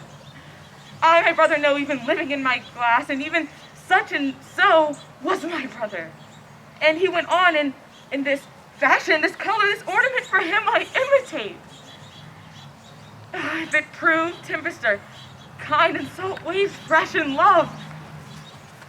A very dishonest paltry boy and more a coward than a hare. His dishonesty appears in leaving his friend here in necessity and denying him. And for his cowardship, ask Fabian. A coward, a most devout coward, religious in it. Oh, sly. I'll find him and I'll fight him again. Do, cuff him soundly. And never draw thy sword. And I won't. Come, let's see the event. I dare lay any money, 'twill be nothing yet. Would you make me believe that I am not sent for you? Go to, thou art a foolish fellow. Let me be clear of thee. Well held out, I faith. No. I do not know you, nor I am not sent to you by my lady to bid you come speak to her. No, your name is not Master Cesario. Nor this is not my nose neither. No, nothing that is so is so. I prithee, vent thy folly somewhere else. Thou knowest not me. Vent my folly. He has heard that of some great man and now applies it to a fool. Vent my folly. I am afraid this great lover of the world shall prove a cockney. What shall I vent to my lady now? Shall I vent to her that thou art coming? I pray thee, foolish Greek, depart from me. There's money for thee. If thou tarriest longer, I shall give worse pay. By my troth, thou hast an open hand. These wise men that give fools money get themselves a good report. After 14 years' purchase. Now, have I met thee again? Oh! That's for you. Oh, there's for you. And there, are all the people mad? Hold, sir, I'll throw your dagger o'er the house. Oh, this will I tell my lady straight. I would not be in some of your coats for 2 pence. Come on, sir, hold. Let go of my hand. No, I will not let you go. Come on, my young soldier, put up your iron. You are well-fleshed, come on. I will be free of thee. If you darest hit me further, draw thy sword. What? Nay, and I must have an ounce or two of this malapert blood from you. Oh, Toby, on my life I charge thee, hold! Madam! Lord, are thee thus ungracious wretch that from the barbarous caves and mountains where man has never preached? Gentle, Cesario, be not afraid. Rudesby, be gone!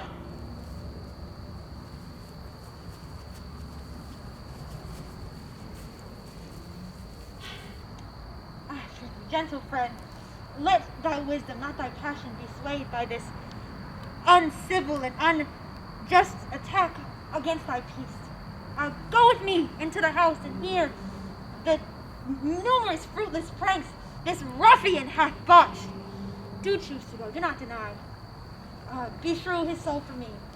It has already started to so small a heart in mine. What relish is this? What runs this stream? Or I am mad? Else this a dream? To let me still my fancies and lead sleep. If it be thus to dream, still let me sleep.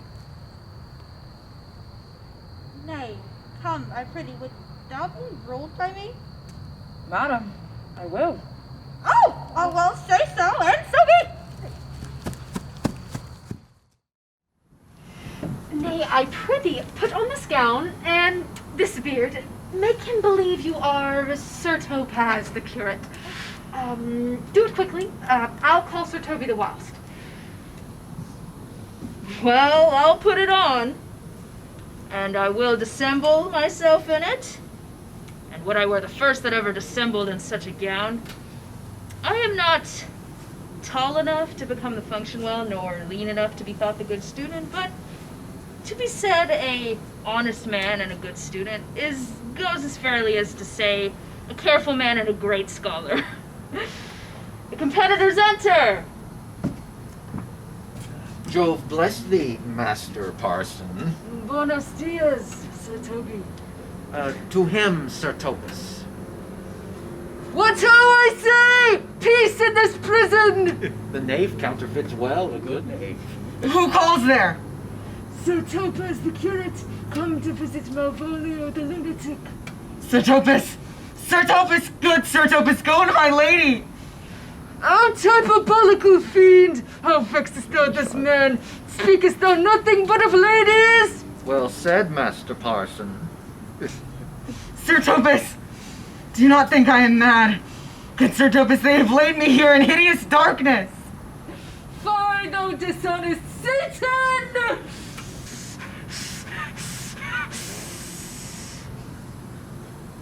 I call thee now in most modest terms, for I am one of those gentle ones that uses the devil himself with courtesy. Sayest thou the house is dark?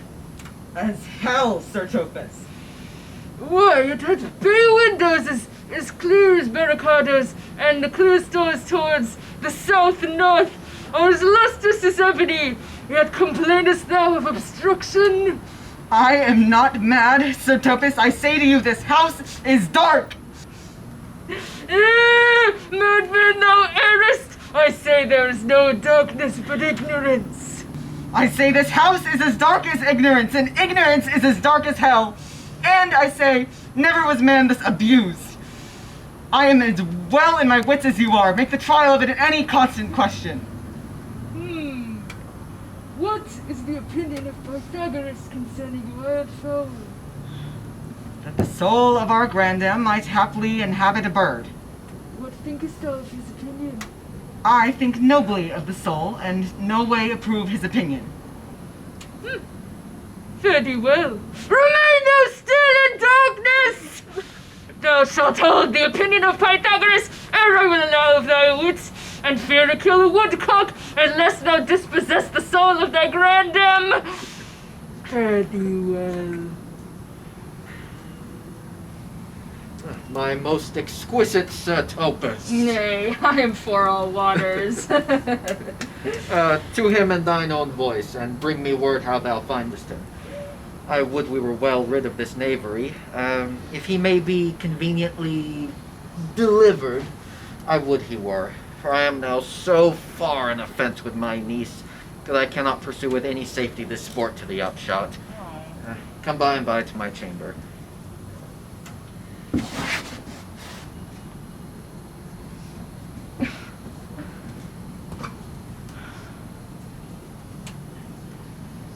Hey, Robin, jolly Robin.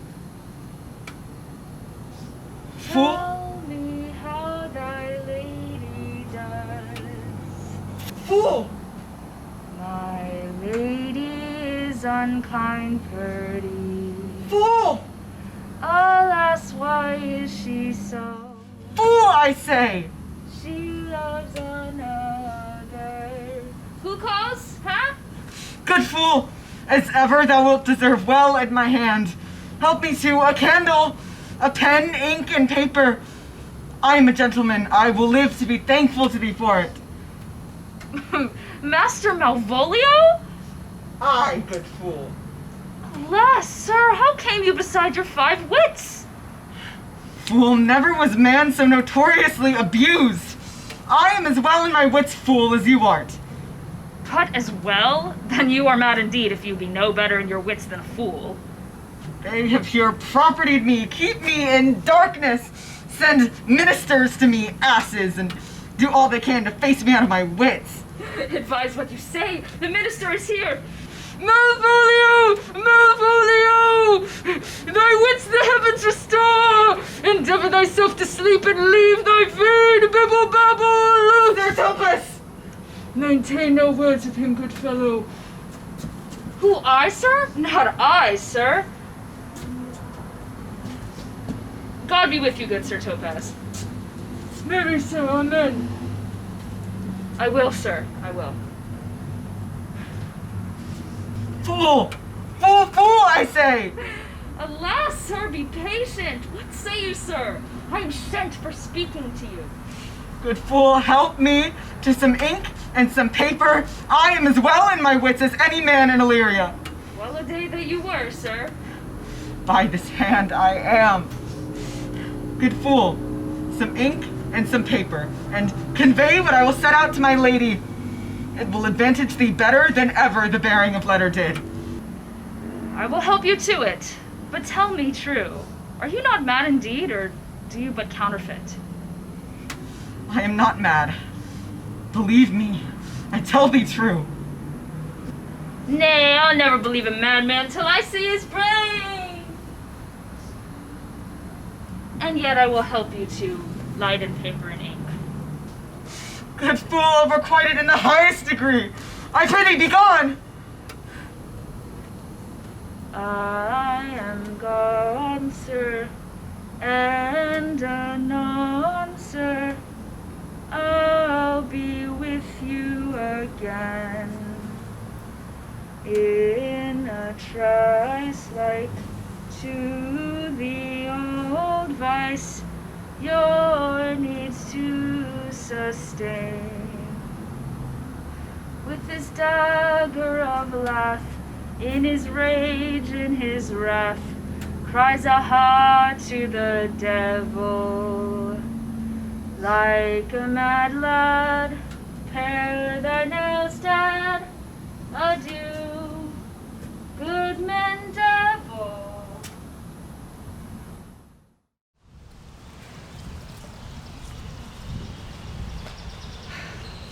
This is the air.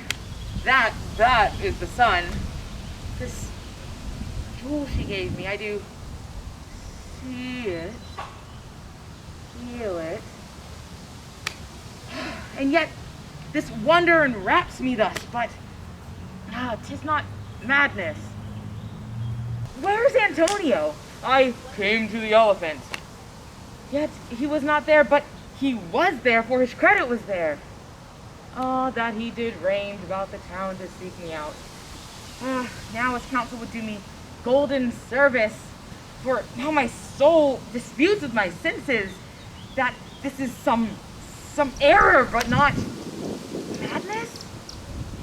Yet doth this accident, this flood of fortune, so far exceed all instance, all discourse, that I distrust mine own eyes and wrangle with reason that persuades me to trust any other, or I am mad,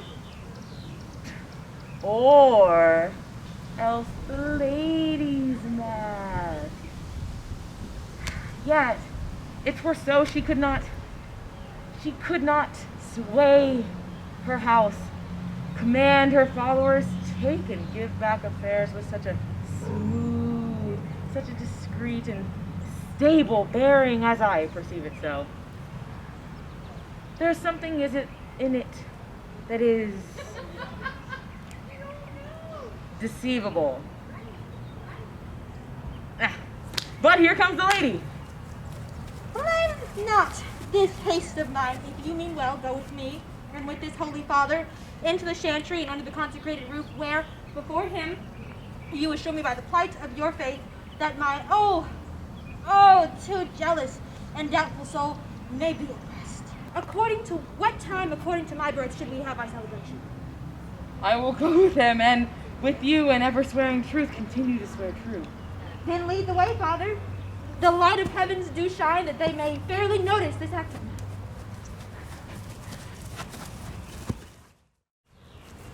Now, as as thou lovest me, let me see his letter. Good Master Fabian, grant me another request. Anything. Do not desire to see this letter. Belong you to the Lady Olivia? Aye, sir, we are some of her trappings. I know thee well. How dost thou, my good fellow? Truly, sir, the better for my foes and the worse for my friends. Just the contrary. The better for thy friends. No, sir, the worse. How can this be? Well, sir, my friends praise me and make an ass of me.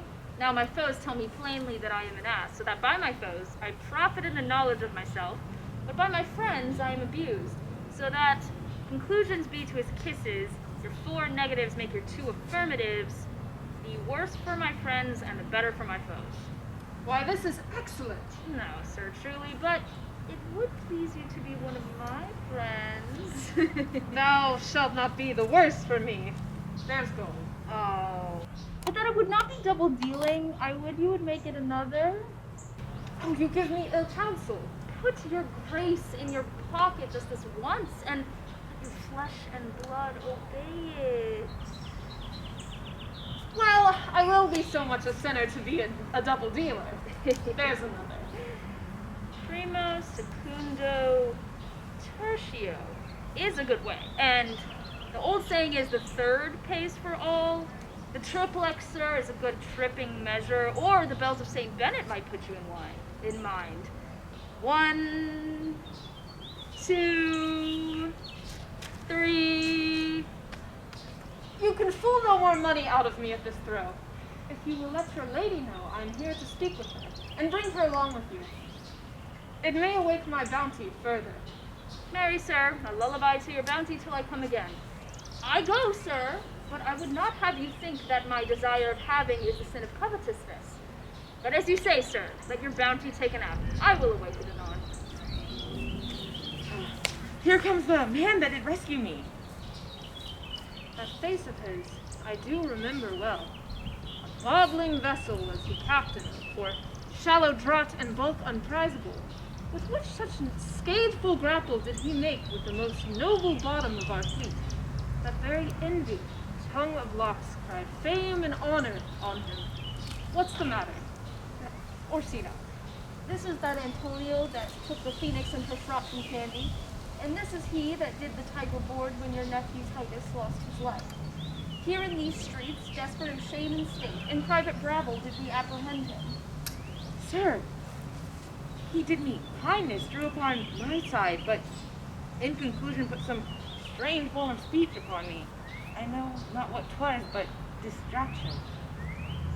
Notable pirate, thou saltwater thief, what foolish boldness hath brought thee to their mercies, who now, in terms so bloody and so dear, have made thy enemies?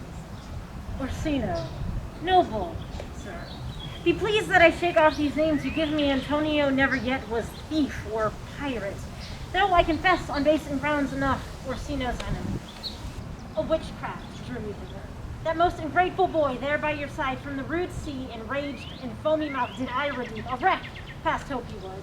His life I gave him, and did thereto add my love without retention or restraint, all his in dedication. For his sake did I expose myself, pure for his love into the dangers of this adverse town, true to defend him when he was beset, where being apprehended his false cunning, not meaning to partake with me in danger, taught him to face me out of his acquaintance, and grew a 20 years removed thing while one would wink.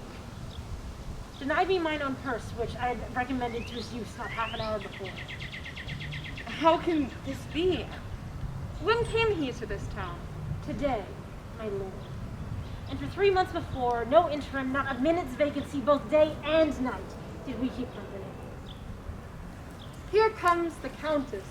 Now heaven walks on earth. As for thee, fellow, thy words are madness. 3 months hath this youth tended upon me. But more of that anon. Take him aside. What would, my lord, that he not have where an Olivia may seem serviceable? Cesario, you did not keep your promise with me. Madam. What do you say, Cesario? Gracious Good lord! My lord would speak, duty hushes me. If it be that same old tune, it is as fat and falsome to mine ear as howling after music. Still so cruel. Still so constant, Lord. What to perverseness, you uncivil lady, to whose ingrate and unauspicious altars my soul the faithfulest offerings hath breathed out, that air devotion tender. What shall I do? Even what pleases my Lord, that shall become him. Why should I not? Had I the heart to do it, like to the Egyptian thief at point of death, kill what I love. A savage jealousy that sometimes savors nobly. But hear me this, since you to non-regardance cast my fate, and that I partly know the instrument that screws me from my true place in your favor. Live thee, this marble-breasted tyrant still. But this, your minion, whom I know you love, and whom by heaven I swear I tender dearly, him will I tear out of that cruel eye where he sits crowned in his master's spite. Come, boy, with me. My thoughts are ripe in mischief. I'll sacrifice the lamb that I do love, to spite the raven's heart within a dove. And I, most jocund and willing to do you service 1,000 times would die. Where goes Cesario? After him I love, more than mine eyes, more than my life, more by all more than ever I shall love wife. If I do feign, your witnesses above punish my life for tainting my love. I detested how I am beguiled. Who does beguile you? Who does you wrong? Has it been so long? Have you forgot thyself? Call forth the Holy Father. Come, away. No, Cesario, husband, stay. Husband? I, can he that deny? Her husband, sirrah. No, my lord, not I. Alas, it is the baseness of thy fear that makes thee strangle up thy propriety. Be not afraid, Cesario, take thy fortunes up. Be as great as thou feared, and thou art as great as thou knowest. Oh, Father, welcome. Father, by thy reverence, here to unfold what occasion, though we intended to keep in darkness, has revealed itself before 'tis right. Father, what dost thou know hath newly passed between the Thieves and I? A contract of bond of eternal love, confirmed by the mutual joinder of hands, and affirmed by the holy close of lips, strengthened by the interchangement of your rings, and all the ceremony of this compact, sealed in my position by my testimony, since when, my watch hath told me, I have traveled to my grave but 2 hours. Thou dissembling cub, what wilt thou be when time hath sowed a grizzle on thy case? Or will not else thy craft so quickly grow, that thine own trip shall be thine overthrow? Farewell, and take her, but direct thy feet where thou and I henceforth may never meet. No, I do protest. Oh, do not swear, though of little faith thou hast too much fear. For the love of God! A surgeon! Send one presently to Sir Toby! What's the matter? He hit me across the head and gave Sir Toby a bloody coxcomb. For the love of God, your help, please. Who has done this, Sir Andrew? The Count's serving man, one Cesario. Oh, we mistook him for a fool and a coward, but he's the very devil incarnate. My gentleman, Cesario? Ah! Odds Lightning, there he is! You have hurt me! And that I was sent out to do, it by Sir Toby. Why do you yell at me? I did no harm to you.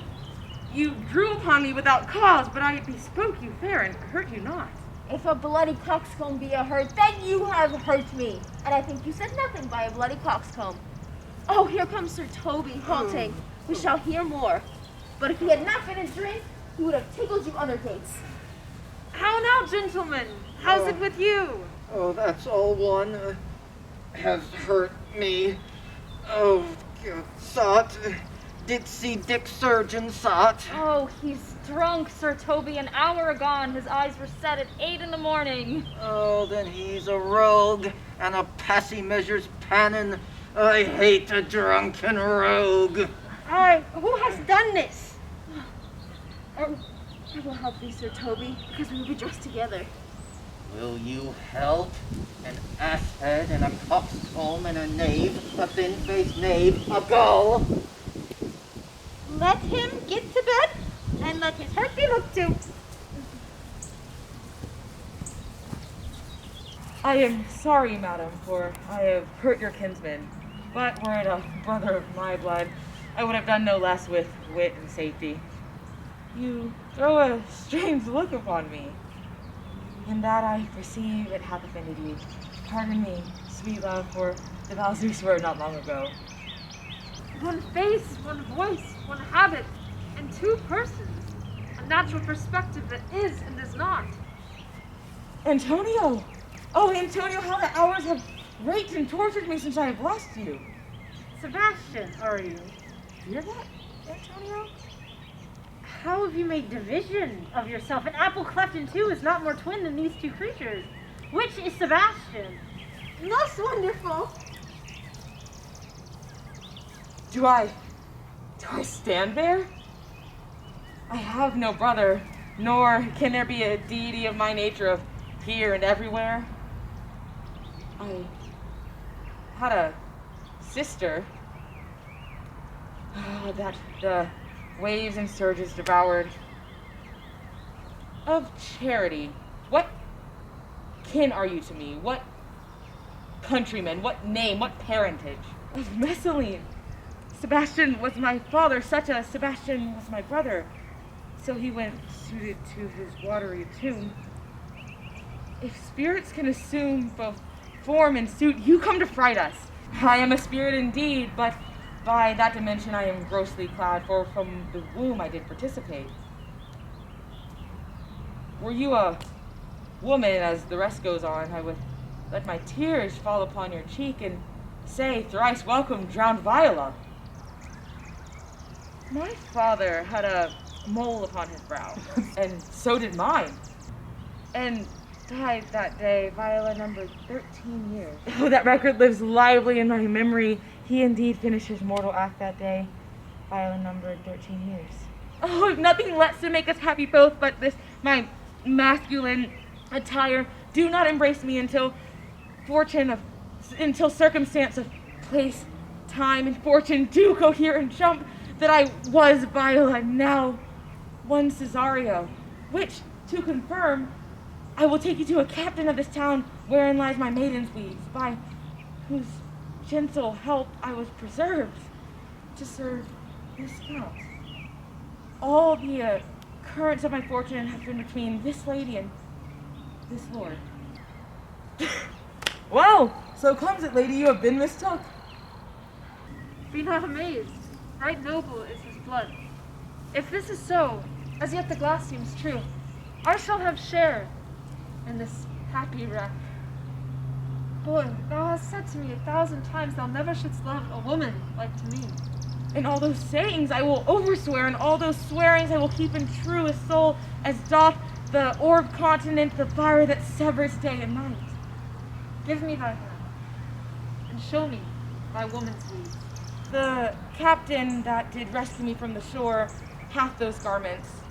By some action he is in durance at Malvolio suit. A gentleman, a follower of the ladies. He shall enlarge.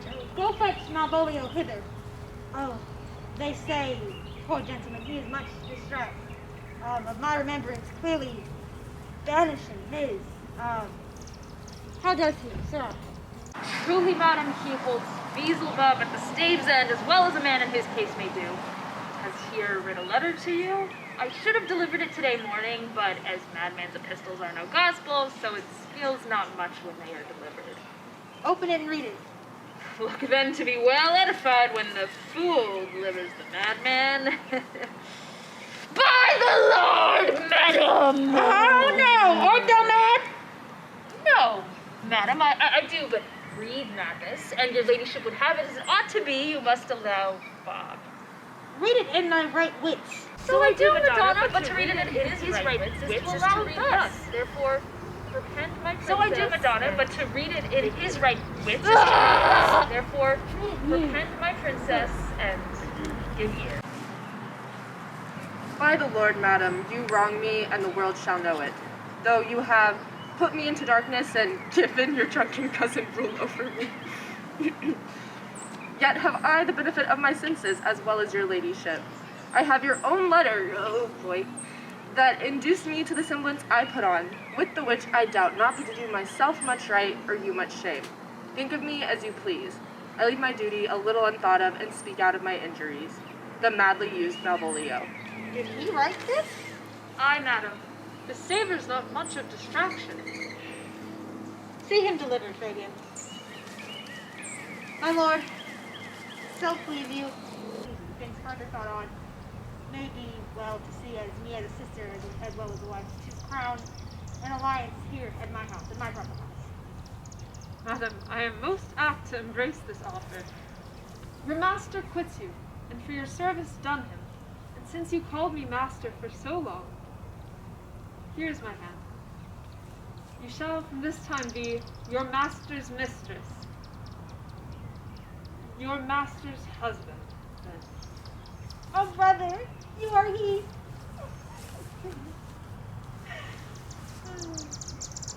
Is this the madman? Aye, the same. How now, Malvolio? Madam, you have done me wrong, notorious wrong. Have I, Malvolio? No. Madam, you have. Pray you peruse that letter. You must not now deny it is your hand. Write from it, if you can, in hand or phrase, and say this is not your seal, nor your invention. You can say none of these things.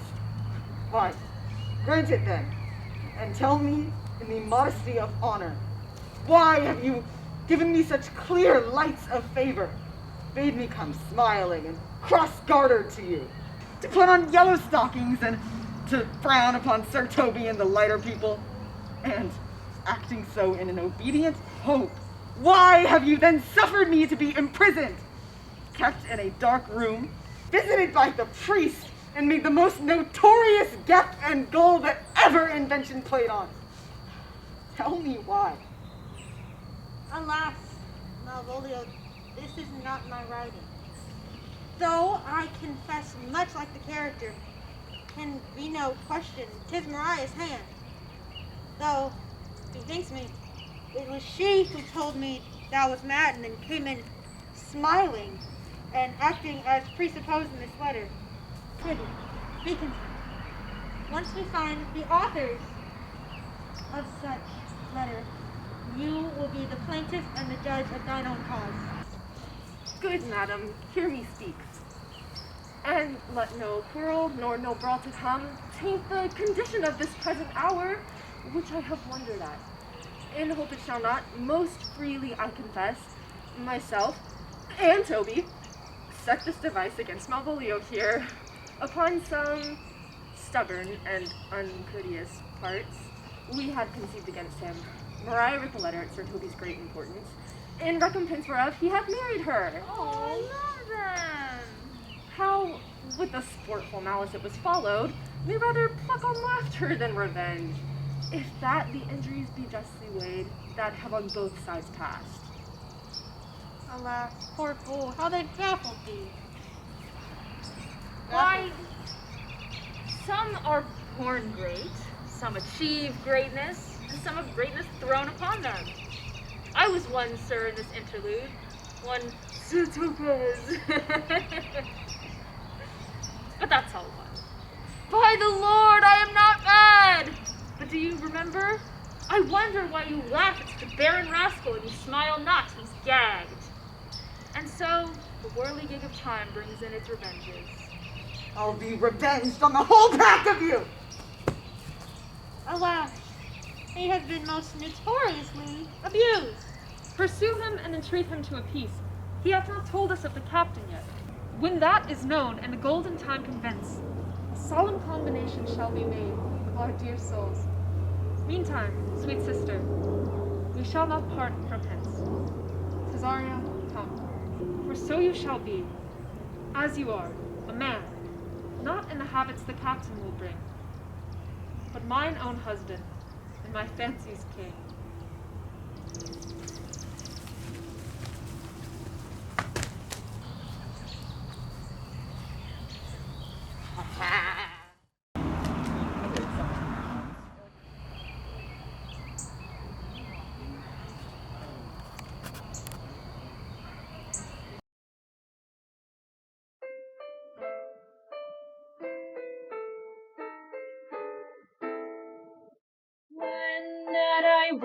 was, and a little tiny boy, with a hey-ho, the wind and the rain. A foolish thing was but a toy, for the rain it raineth every day.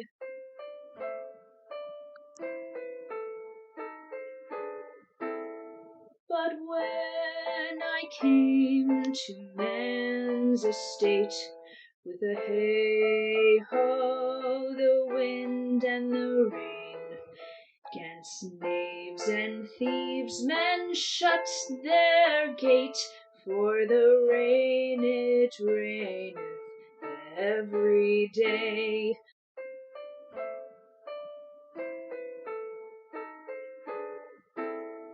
But when I came, alas, to wive, with a hey-ho, the wind and the rain, by swaggering could I never thrive, for the rain it raineth every day.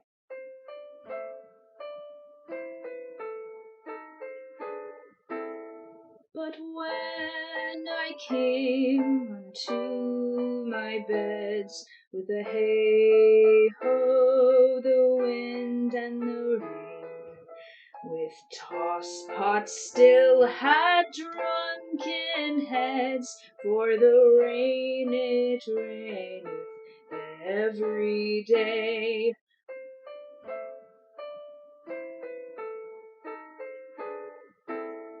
A great while ago the world begun, with a hey-ho,